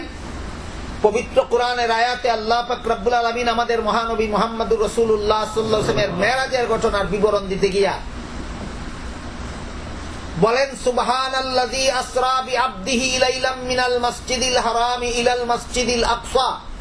পবিত্র সেই আল্লাহ যিনি তার বান্দা মুহাম্মদ সাল্লাল্লাহু আলাইহি ওয়াসাল্লামকে রাত্রিকালীন ভ্রমণে নিয়ে গেলেন মেরাজের ঘটনাকে আল্লাহর ভাষায় রাত্রিকালীন ভ্রমণ বলা হলো। কেন? মেরাজের ঘটনাটা রাত্রে ঘটেছিল। মেরাজের ঘটনা কোন বেলায় ঘটেছিল? রাতের বেলায়। আল্লাহ বলেন বাইতুল হারাম থেকে বাইতুল মুকাদ্দাস পর্যন্ত মেরাজের ঘটনার বিবরণ কোরআনে কোথা থেকে কোথা পর্যন্ত উল্লেখ আছে? বাইতুল হারাম থেকে বাইতুল মুকাদ্দাস পর্যন্ত উল্লেখ আছে। সেখান থেকে তিনি সশরীরে 7 আসমানের উপরেও গিয়েছিলেন কিনা? তখন বাইতুল মুকাদ্দাস পর্যন্ত বিশ্বাস না করলে মুসলমান হবে না, কারণ এটা কোরআনে আছে, না মানলে তুমি মুসলমান। কিন্তু কেউ যদি বাইতুল মুকাদ্দাস পর্যন্ত নবীর মেরাজের ঘটনা মানে, আর সেখান থেকে যে 7 আসমানের উপরে গেছিলেন ওই কথাটা যদি মানে না, যেটা কোরআনে নাই হাদিসে আছে। কোথায় নাই? কোথায় আছে? 7 আসমানের উপরে নবীর সশরীরী মেরাজের ঘটনা কোরআনে নাই, আছে কোথায়? হাদিসে। ওইটা যদি মানে না, কাফির হবে না, কিন্তু জাহান্নামী মুসলমান হবে। বুঝলেন কিনা? আকীদা বিশ্বাস যে 2 প্রকার। এক প্রকার আকীদার দ্বারা মুসলমান হতে হয়, আর এক প্রকার আকীদার দ্বারা জাহান্নাম থেকে মুক্তি লাভ করতে হয়। বাইতুল মুকাদ্দাস পর্যন্ত নবীর মেরাজ মানে মুসলমান হইলাম, 7 আসমানের উপরে নবীর সশরীরী মেরাজ মানিয়া জান্নাতি মুসলমান হইলাম। আরেকটা উদাহরণ শুনেন। মুহাম্মাদুর রাসূলুল্লাহ সাল্লাল্লাহু আলাইহি ওয়াসাল্লাম দুনিয়া থেকে বিদায় হওয়ার পর কে হবেন তার প্রথম খলিফা? এই প্রশ্নের জবাব কোরআনের আয়াতেও নাই, নবীর হাদিসেও নাই। কোরআনের আয়াতেও নাই, নবীর হাদিসেও নাই।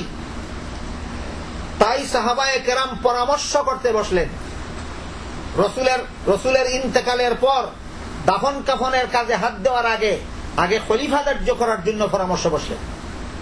সমস্ত সাহাবা ঐক্যবদ্ধভাবে হযরত আবু বকর সিদ্দিক রাদিয়াল্লাহু তাআলা আনহুকে রসুলের প্রথম যোগ্য খলিফা বলে ঘোষণা দিলেন। আমি পরের কথা বলার আগে আপনাদের জিজ্ঞাসা করতে চাই, আপনারা কি আবু বকরকে রসুলের প্রথম অযোগ্য খলিফা বিশ্বাস করেন? না যোগ্য খলিফা? কোরআনে পাইয়া, না হাদিসে পাইয়া, না সাহাবায়ে কেরামের সিদ্ধান্ত?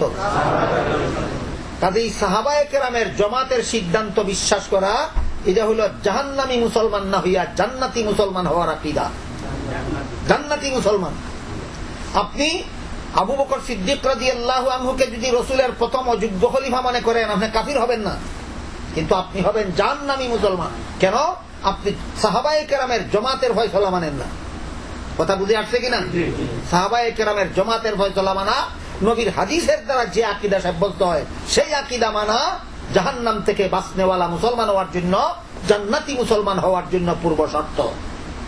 সুতরাং আমি আশা করি আপনারা বুঝতে পেরেছেন ইসলামের বিধিবিধান যে 5 প্রকার। প্রথম প্রকারের নাম আকীদা বিশ্বাস। এটা আবার কত ভাগে বিভক্ত? এক প্রকার আকীদার দ্বারা মুসলমান হয়, আর এক প্রকার আকীদার দ্বারা জান্নাতি হয়। এই দুটো প্রকার আকীদা আমাদের সকলেরই আছে কিনা এটাও যাচাই বাছাই করার দরকার। এই যাচাই বাছাইয়ের সময় এখানে নাই।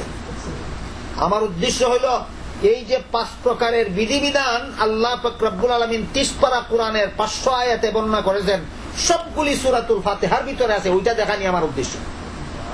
সবগুলি কোথায় আছে? এই 5 প্রকার বিধিবিধান পবিত্র কোরআনের 500 আয়াতে আল্লাহ পাক রব্বুল আলামিন যে 5 প্রকারের বিধিবিধান বর্ণনা করেছেন, সবগুলি বিধিবিধান অতি সংক্ষেপে আল্লাহ সূরাতুল ফাতিহার ভিতরে উল্লেখ করেছেন। কাজেই এখন সূরা ফাতিহা 30 পারা কোরআনের কি হইল? ফাউন্ডেশন হইল। এই কারণে আল্লাহ পাক রব্বুল আলামিন 30 পারা কোরআনকে আসাসুল কোরআন নামে নামকরণ করেছেন। 30 পারা কোরআনকে আল্লাহ, সূরাতুল ফাতিহাকে আল্লাহ পবিত্র কোরআনের ফাউন্ডেশন নামে নামকরণ করেছেন। এরপরে 2 নম্বর বিধিবিধান হইল ইবাদত বন্দেগী। প্রথম প্রকার বিধিবিধানের নাম আকীদা বিশ্বাস। প্রথম প্রকার বিধিবিধানের নাম আকীদা বিশ্বাস।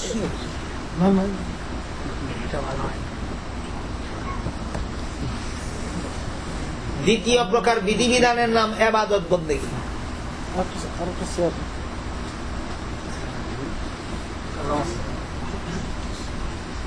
ইবাদত বন্দেগী ওই সমস্ত বিধিবিধানকে বলা হয় যেগুলি শুধু অন্তরের দ্বারা পালন করলে চলে না, কাজে কর্মে পালন করতে হয়। যেমন দৈনিক 5 বেলার নামাজ ফরজ, অন্তরের দ্বারা বিশ্বাস করলে এটা হবে ঈমান, আর কাজে কর্মে নামাজ পড়লে এই নামাজটা হবে আমল, ইবাদত। রমজান মাসে রোজা রাখা ফরজ, বিশ্বাস করলে হবে ঈমান, রোজা রাখলে রোজা রাখাটা হবে ইবাদত বা আমল। দেখেন ঈমানে আর আমলে পার্থক্য বুঝে আসলো কিনা? 5 বেলার নামাজ ফরজ, বিশ্বাস করার নাম ঈমান, নামাজ পড়ার নাম আমল। ঈমানটাই আকীদা, আমলটাই ইবাদত। রমজান মাসে রোজা রাখা ফরজ, বিশ্বাস করার নাম ঈমান, রোজা রাখাটা আমল বা ইবাদত। ধনীদের জন্য যাকাত ফরজ, বিশ্বাস করার নাম ঈমান আকীদা, যাকাত দেওয়ার নাম ইবাদত বন্দেগী। সামর্থ্যবানদের জন্য হজ ফরজ, বিশ্বাস করার নাম ঈমান আকীদা, হজ করার নাম ইবাদত বন্দেগী। সুতরাং কুরআনের যে সমস্ত বিধিবিধান কাজে কর্মে পরিণত করতে হয় ওইগুলিরে ঈমান আকীদা বলে না, ওইগুলিকে ইবাদত বন্দেগী বলে। নামাজ ইবাদত বন্দেগী, রোজা ইবাদত বন্দেগী, হজ ইবাদত বন্দেগী, যাকাত ইবাদত বন্দেগী, কুরআন তেলাওয়াত ইবাদত বন্দেগী, দোয়া ইবাদত বন্দেগী, দুরূদ ইবাদত বন্দেগী, তাসবিহ পড়া ইবাদত বন্দেগী, জিকির করা ইবাদত বন্দেগী। যত কাজে রূপান্তরিত করা হয় সবগুলির নাম ইবাদত বন্দেগী। এই বিষয়ের পার্থক্য যারা বুঝেন তাদের কাছে ওই সমস্ত বন্ড ফিরেরা বন্ডামি করতে পারে না যারা কয় মনের নামাজ বড় নামাজ, জীবনে একবার হলেই হয়। বলেন নামাজ মনে মনে পড়ার জিনিস না কাজে করবে? কাজে করবে। বাংলাদেশে এইরকম এক বন্ড ফিরেরে বলছিলাম, ঠিক আছে নামাজ যদি তোমার মনে মনে পড়লে সারে, তাহলে খানাও মনে মনে খাইও, কাজে কর্মে খাইতে দেবো না তোমাকে। খানা মনে মনে খাইলে হয় না, কাজে কর্মে খাইতে হয়। ঠিক তেমনি ভাবে নামাজ রোজা ইবাদত বন্দেগী মনে মনে করলে হয় না, কাজে কর্মে করতে হয়। হ্যাঁ, কাজটা করার সময় মনোযোগী হওয়া সেটা ভিন্ন কথা, কাজ না কইরা কিসের মনোযোগী? এই জন্য মনে রাখতে হবে আমাদের ঈমানে এবং ঈমান আকীদায় আর ইবাদত বন্দেগীতে বেশ কম। ঈমান আকীদা মনে মনে করলে হয়। ঈমান আকীদা কিভাবে করলে হয়? মনে মনে। আল্লাহ এক মনে মনে বিশ্বাস করলে হয়। আল্লাহ লা শরীক মনে মনে বিশ্বাস করলে হয়। আল্লাহর আসমানি কিতাবগুলি আল্লাহ নাজিল করেছেন মনে মনে বিশ্বাস করলে হয়। আল্লাহ নবী রাসূল আল্লাহ পাঠাইছেন মনে মনে বিশ্বাস করলে হয়। নামাজ রোজা হজ যাকাত মনে মনে করলে হয় না কাজে কর্মে করতে হয়? এইগুলির নাম ইবাদত বন্দেগী।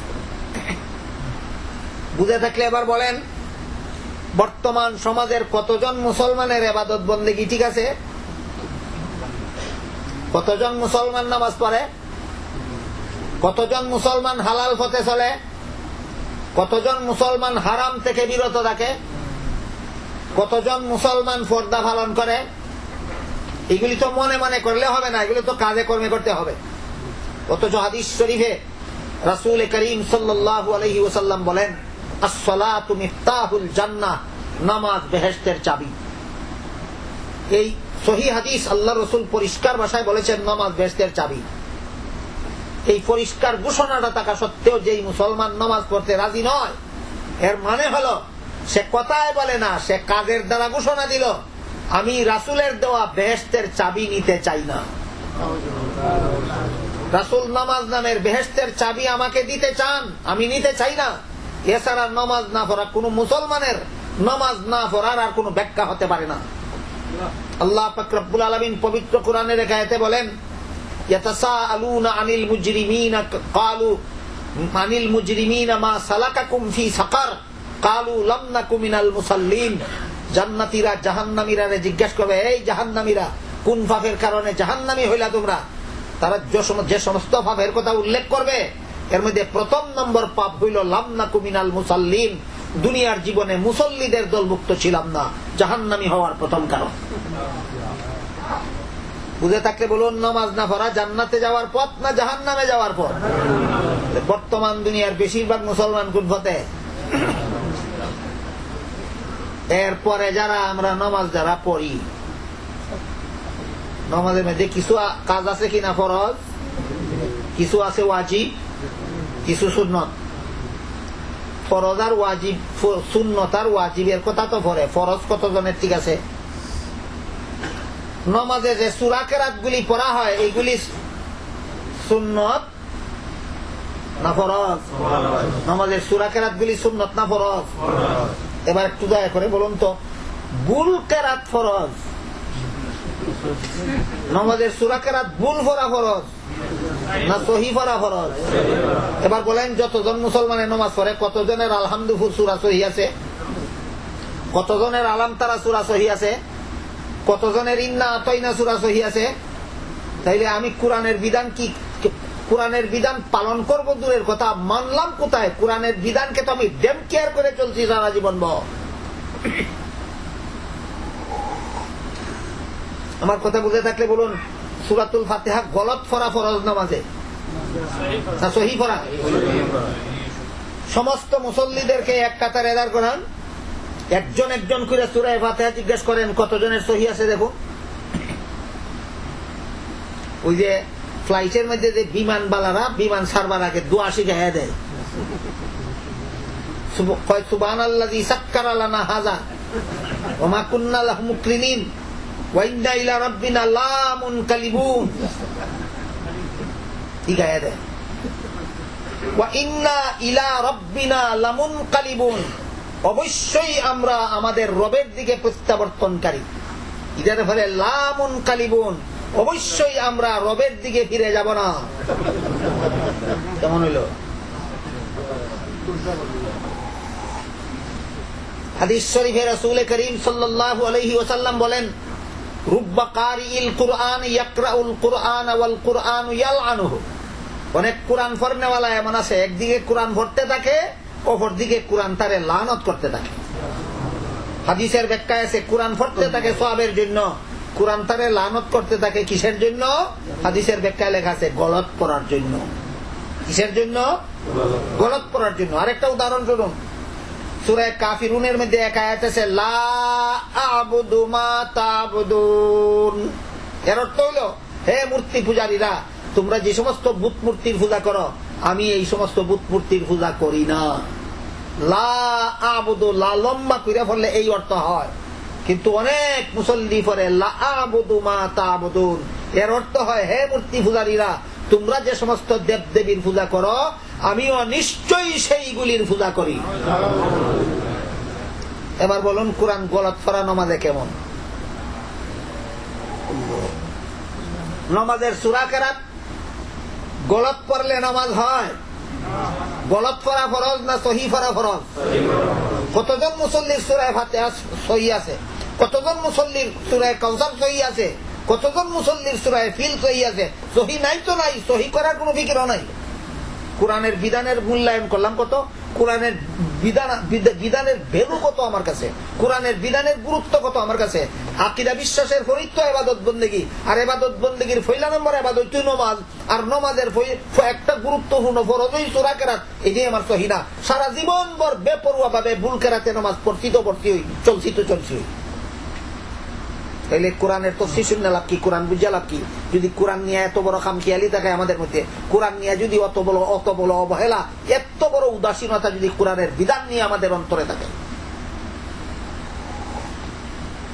কালকে ডেট টুয়েট ছিলাম, ওইখানে এক কথা প্রসঙ্গে বলে দিছি যে সমস্ত মুসল্লিরা প্রথম জীবনে কোরআনের নমাজের সূরা কেরাত সহি করার সুযোগ পাইছেন না,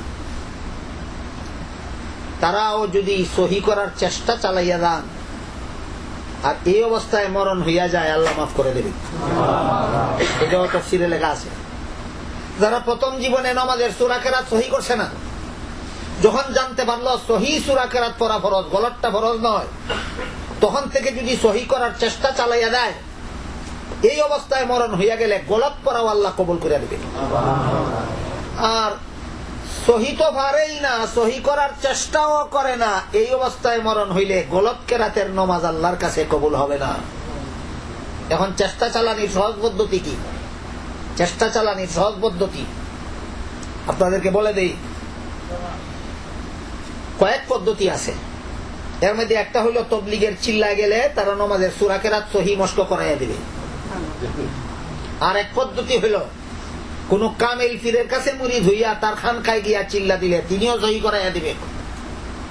আরেক পদ্ধতি হইল যার চিল্লায় যাওয়ারও সময় নাই, পীরের দরবারে যাওয়ারও সময় নাই, অন্তত 5 বেলার নামাজের মসজিদে আসার পরে 5 বেলার নামাজের কোন একটা নামাজ শেষে 1 মিনিটের মাদ্রাসা নামে একটা কিতাব আছে।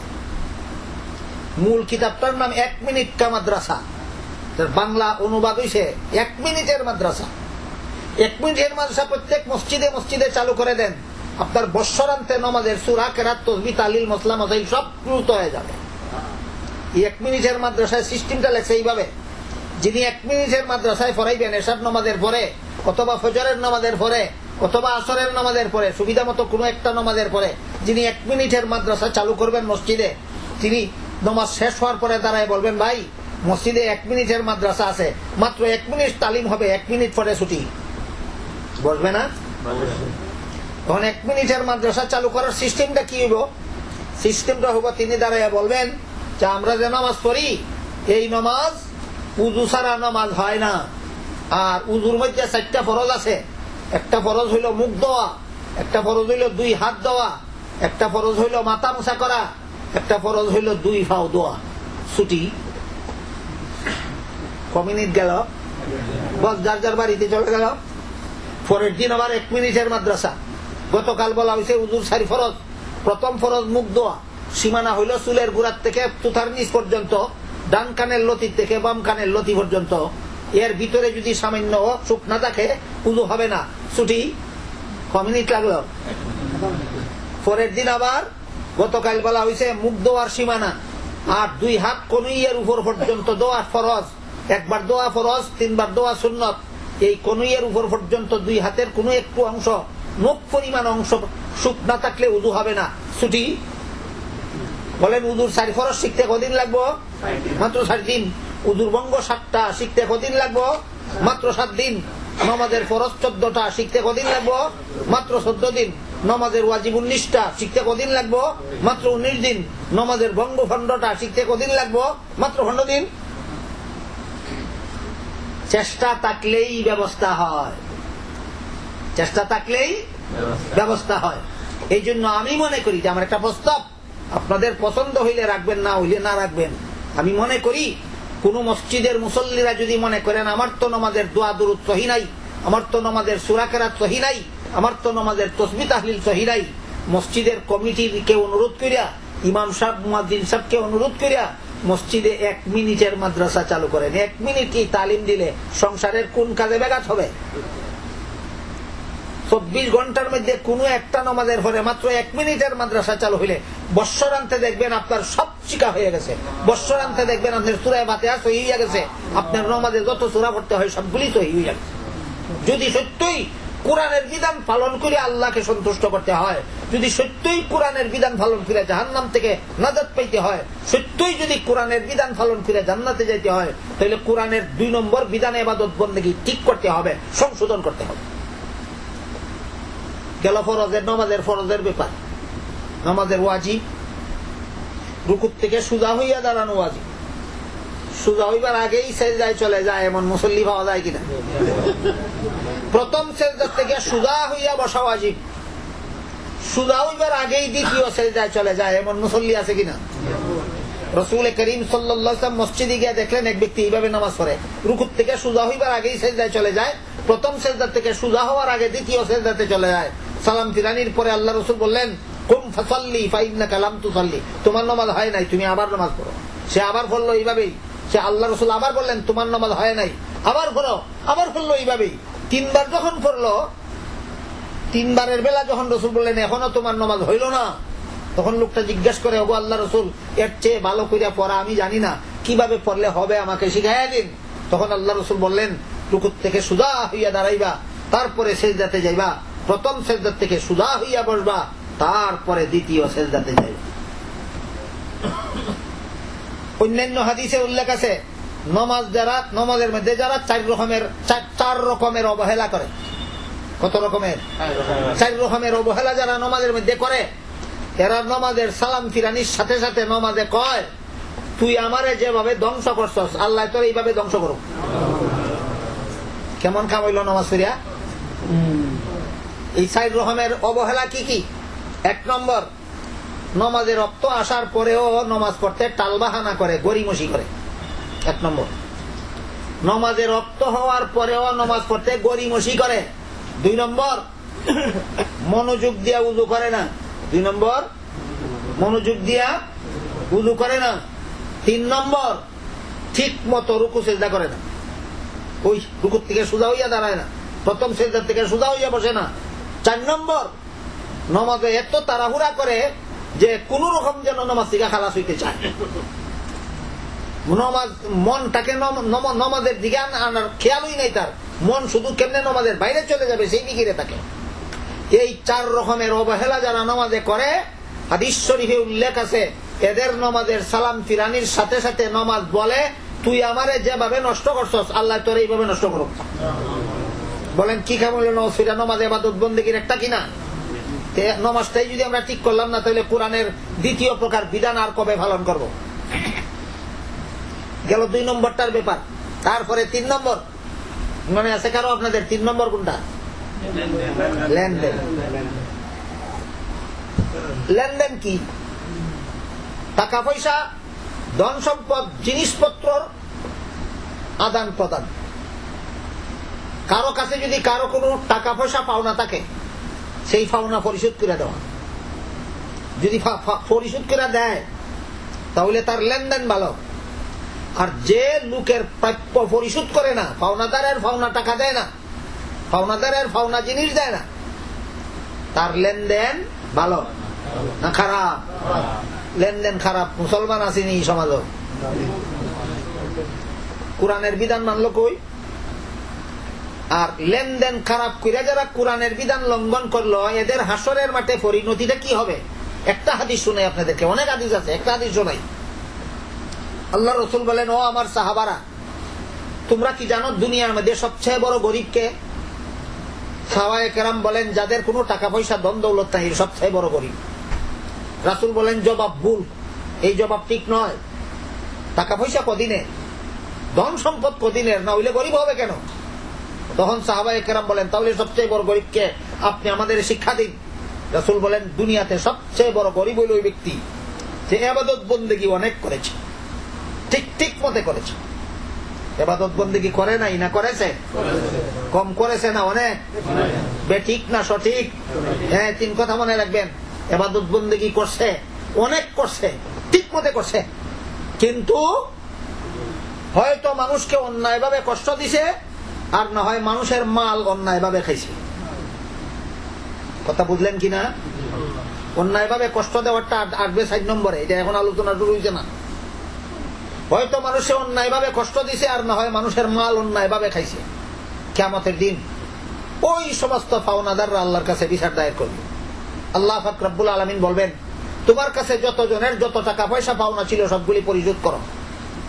সে বলবে, আল্লাহ, টাকা পয়সা ধন দৌলত তো দুনিয়ার জিনিস, হাসরের মাঠে সাথে নিয়ে আসি নাই, পরিশোধ করবো কেমন করে? আল্লাহ বলবেন, তুমি সাথে নিয়ে না আসার কারণে তোমার পাওনাদারের লস ক্ষতি হইতে পারে না। তোমার টাকা পয়সা ধন দৌলত যদি দুনিয়ার থেকে সাথে না নিয়ে থাকো, তাহলে তোমার ইবাদত বন্দেগীর সওয়াব দিয়া দাও।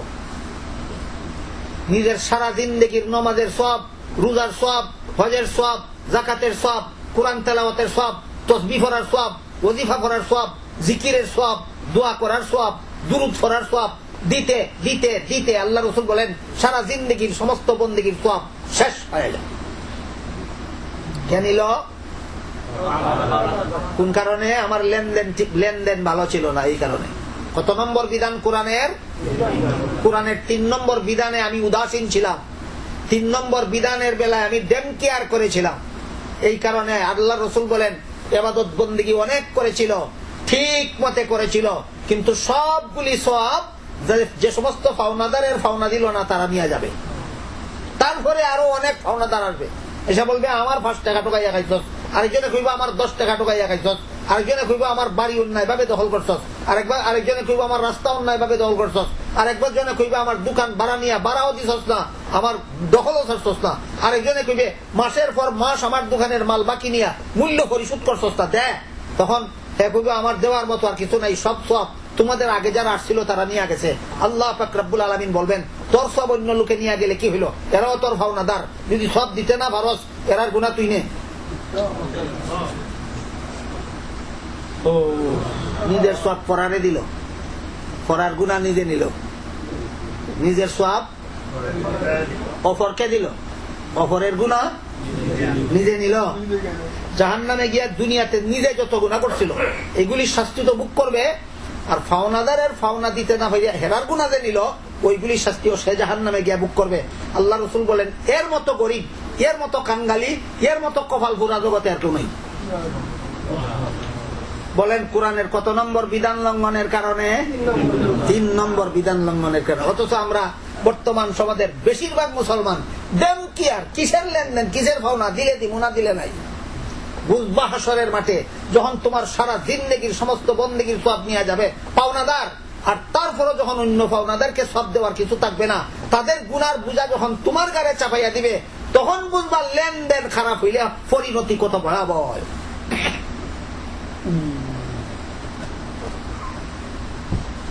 এই পর্যন্ত কত নম্বরে আলোচনা হইল? এবার একটু দয়া করে বলুন 4 নম্বরটার নাম কি? মুআশারা। মুআশারাতের বাংলা কি কইছিলাম? আচার ব্যবহার। ওই সময়ই কইছি আচার ব্যবহার ভালো কেমনে হয়, খারাপ কেমনে হয়। আমি কোনো ভালো ব্যবহার করলে যদি আপনার, আমি কোনো ভালো কাজ করলে যদি আপনার কষ্ট হয়, তাইলে আমার আচার ব্যবহার খারাপ।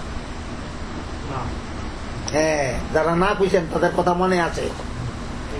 আমি ন্যায় কাজ করলে আপনার কষ্ট হইলে এর জন্য আমি দায়ী না। আমি নামাজ পড়তে দেখলে একজনের কষ্ট হয়, আমি রোজা রাখতে দেখলে একজনের কষ্ট হয়, আমি মাথায় টুপি বিনতে দেখলে একজনের কষ্ট হয়, আমি মাথায় ফাগড়ি বাঁধলে দেখলে একজনের কষ্ট হয়, আমি গায়ে লম্বা জামা পরতে দেখলে একজনের কষ্ট হয়, আমি মুখে লম্বা দাড়ি রাখতে দেখলে একজনের কষ্ট হয়। আমি অন্যায় ভাবেই তারে কষ্ট দিলাম না, সে অন্যায় ভাবে কষ্ট পাইল। তুমি অন্যায় ভাবে কষ্ট পাইলে আমার আচার ব্যবহার নষ্ট হয় না। কথা বুঝলেন কিনা দেখেন। তুমি যদি অন্যায় ভাবে কষ্ট পাও এতে আমার আচার ব্যবহার নষ্ট হয় না, কিন্তু আমি যদি অন্যায় কাজ করার কারণে তোমার কষ্ট হয় তখন আচার ব্যবহার খারাপ। ওই লেনদেন খারাপ থাকলে যেমন ভাবে নিজের সওয়াব অপরকে দিতে হবে, অপরের গুনাহ নিজে নিতে হবে, আচার ব্যবহার খারাপ থাকলেও নিজের সওয়াব অন্যকে দিতে হবে, অন্যদের গুনাহ নিজে নিতে হবে। তাহলে এই 2 পরিণতি কত বিধানের বেলায়? 3 এবং 4 বেলায়। 3 নম্বর বিধান লঙ্ঘন করার যেই পরিণতি, 4 নম্বর বিধান লঙ্ঘন করার একই পরিণতি। আমার লেনদেন যদি খারাপ থাকে, যাদের সাথে লেনদেন খারাপ করছিলাম আমার সব তারা নিয়ে যাবে, তাদের গুনাহ আমাকে দেয়া দেবে। আর যদি আমি অন্যায় কাজ করে কাউকে কষ্ট দিয়ে থাকি তাহলে আমার সব তারা নিয়ে যাবে আর তারার গুনাহ আমাকে দিয়ে দেবে। হযরত ইমাম সুফিয়ান সৌরি রাহমাতুল্লাহি আলাইহির একটা ঘটনা এক তাফসীরের কিতাবের মধ্যে উল্লেখ আছে। তিনি তার খাদিমের কাছে কতগুলি টাকা পয়সা ধন দৌলত দিয়া বললেন যে এইগুলি অমুক লোককে তুমি আমার পক্ষ থেকে দান করে দিয়ে আসো। খাদিম বলে, হুজুর আপনি তারে গিফট দিলেন কেন? হে তো আপনার দুশমন। দুশমন রে কি মানুষে উপহার দেয়? ইমাম সুফিয়ান সৌরি খাদিম রে জিজ্ঞাসা করলেন, তুমি কেমনে বুঝলে ওই লোকটা আমার দুশমন? কয়, সে তো মানুষের কাছে আপনার মন্দ কয়, আপনার গীবত কয়, আপনার মন্দ চর্চা করে, আপনার বদনাম কয়। ইমাম সুফিয়ান সৌরি রহমতুল্লাহি আলাইহি খাদিমের উক্তির জবাবে বলেন, তুমি জানো মানুষের কাছে আমার মন্দ কওয়ার পরিণামটা কি? বলে, না জানি না। অটোমেটিকলি তার আমল নামার সওয়াব আমার আমল নামায় চলে আসে, আর অটোমেটিক আমার আমল নামার গুনাহ তার আমল নামায় চলে যায়। কত বড় ভালো কাম, কত বড় ভালো কাম। আল্লাহ পাক রব্বুল আলামিন বলেন, আইয়ুহিব্বু আহাদুকুম আন ইয়াকুলা লাহমা আখিহি মাইতান ফাকারিহতুবু। তোমরা কেউ কি পছন্দ করো মরা ভাইয়ের লাশের গোশত খাইতে? মরা ভাইয়ের লাশের গোশত খাওয়া যে পরিমাণ জঘন্যতম হারাম, মানুষের গীবত গাওয়া এই রকম জঘন্যতম হারাম। গীবত কারে কয়? কারো সত্য দোষ তার অগোচরে অন্য লোকের কাছে বলা। আসলে দোষ করছে না, দোষ বানাইয়া কয়, এটার নাম গীবত না, এটার নাম তুহমত। মন গড়া বানাইয়া কারো দোষ বলা গীবত না তুহমত? এখন সত্য দুষ্টা বললেই যদি মরা ভাইয়ের লাশের ঘুষ খাওয়ার মতো গুনাহ হয়, তাহলে মিথ্যা দুশ্মন গড়া বানাইয়া বললে কি হয়? কিন্তু এই ব্যাপারেও কিছু বিধিবিধান আছে, জানার দরকার। গীবত সর্বমোট 4 প্রকার। সর্বমোট গীবত কত প্রকার? 3 প্রকার গীবত হালাল, 1 প্রকার গীবত হারাম। কথা বুঝলেন কিনা দেখেন। গীবত কত প্রকার? হালাল কত প্রকার? আর হারাম কত প্রকার? আগে হালাল গুলি বোঝার চেষ্টা করি। 3 প্রকার গীবত যে হালাল, এটা বোঝার জন্য আমাদের মনে রাখতে হবে একটা গীবতের মধ্যে 3টা পক্ষ থাকে। একটা গীবতের মধ্যে যে গীবত কইল, যার গীবত কইল, যার কাছে কইল, এই 3 জন ছাড়া গীবত হয় না। 3 জন ছাড়া গীবত হয় না। বুঝা থাকলে কঠিন নাকি বুঝতে? বুঝা থাকলে বলেন একটা গীবতের মধ্যে পক্ষ কটা? যে কইল, যার কইল, যার কাছে কইল। এই 3 পক্ষর কোন একটা পক্ষকে অনিষ্ট থেকে বাঁচাইবার জন্য যদি গীবত কয়, আর যার কাছে গীবত কইলে সেইটারে বাঁচাইতে পারে তার কাছে যদি কয়, হালাল। হালাল। আমি আপনার ছাত্রর বিরুদ্ধে আপনার কাছে গীবত কইলাম, আপনার ছাত্র দুষ্টামি করে, আপনার ছাত্র দুষ্টামি করে আমার সাথে, আপনি শাসন করে দেন সে যেন আমার সাথে দুষ্টামি না করে। আপনার ছাত্র রোগুচরে আপনার কাছে ছাত্রর গীবত হইল কিনা? কিন্তু হেড দুষ্টামি থেকে আমি বাঁচবার লাগি কইছি, তারে শাসন করার ক্ষমতা আছে আপনার কাছে, এই জন্য কইছি হালাল। কথা বুঝলেন কিনা দেখেন। যে গীবত কইল সে, যার গীবত কইল তার দুষ্টামির থেকে বাঁচবার লাগি যদি কয়, আর বাঁচানির ব্যবস্থা যে করতে পারে তার কাছে যদি কয়, তাহলে গীবত 1 নম্বর। 2 নম্বর, যার গীবত কইছে তারে অনিষ্টতা থেকে বাঁচানির লাগি যদি কয়, তোমার ছেলে দুষ্টামি করে পথের ছেলেদের সাথে, আমার সাথে না, কিন্তু তুমি তার বাবা, তোমার বলে দিলাম তোমার ছেলেরে যদি এখন সংশোধন না করো, শাসন না করো, ভবিষ্যতে সে খারাপ হয়ে যাবে। তার গীবত তো কইলাম ছেলের বাপের কাছে, আমি বাঁচার জন্য না, যার গীবত কইলাম তারে বাঁচানোর জন্য। কার কাছে কইলাম? যার কাছে কইলে সে ব্যবস্থা করতে পারে। 2 নম্বর গীবত হালাল। 3 নম্বর, যার কাছে গীবত কইলাম, যার কাছে গীবত কইলাম তারে, যার গীবত কইলাম তার দুষ্টামির থেকে বাঁচানির লাগে। যেমন একটা লোকের অভ্যাস আছে কর্জা কইয়া, কর্জে হাসানা কইয়া টেকা নেয়, এরপরে বিরোধ দেয় না। এরকম অভ্যাস আছে। আপনার ভাইয়ের গিয়া কয়, ভাই আমারে 500 টাকা দেওয়া, আগামীকাল দিয়া দিব, আপনি জানেন এ নিলে দেয় না। আপনি গিয়া তাদের মধ্যে দাঁড়ায় কইলেন, তোমরা কি আলাপ করো পরে করবা, আমার ভাইয়ের সাথে আমার একটা জরুরি কথা আছে, আমি আগে কইয়া যাই, কইয়া তারা ঠান্ডা নিয়ে দেবেন ঘরে, নিয়ে তারা কানে কানে কইবেন, এ টেকা নিলে আর দেয় না, তুই যদি হাওলার দেশ বুঝা দিস। হইছে নাকি বদ?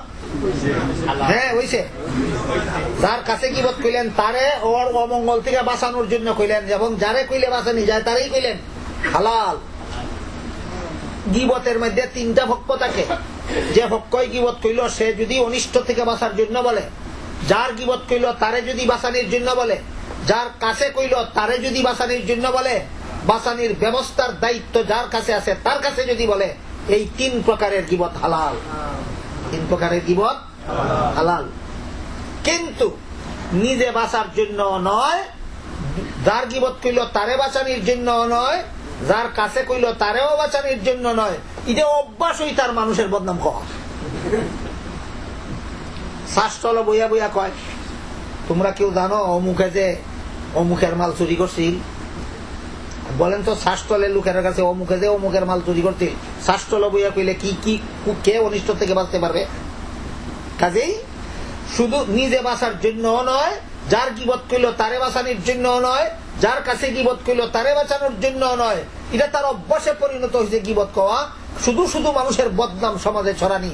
আল্লাহ পাক রব্বুল আলামিন বলেন, এটা হইল মরা ভাইয়ার লাশের গোশত খাওয়ার থেকে আরো মারাত্মক।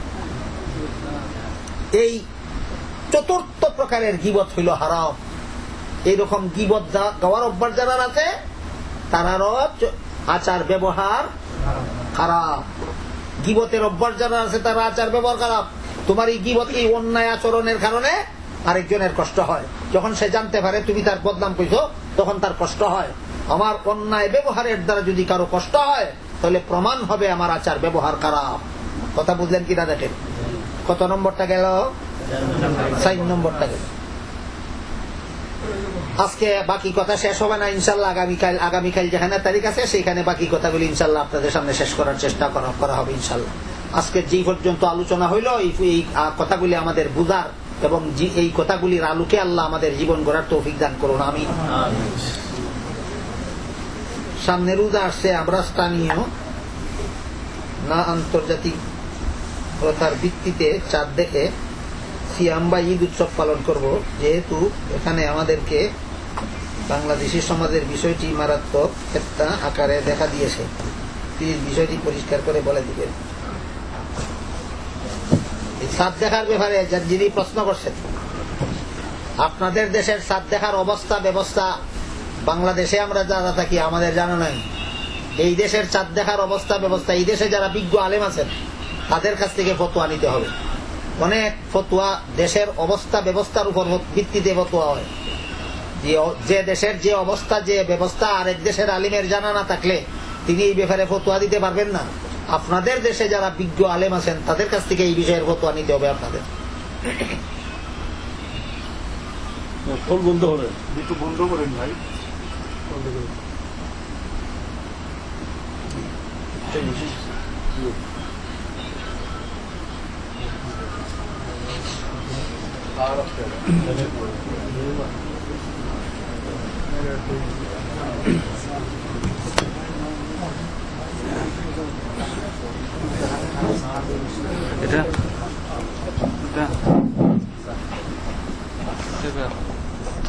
আমাদের ভলান্টিয়ার ভাইদেরকে বলছি মেহরবানি করি আপনারা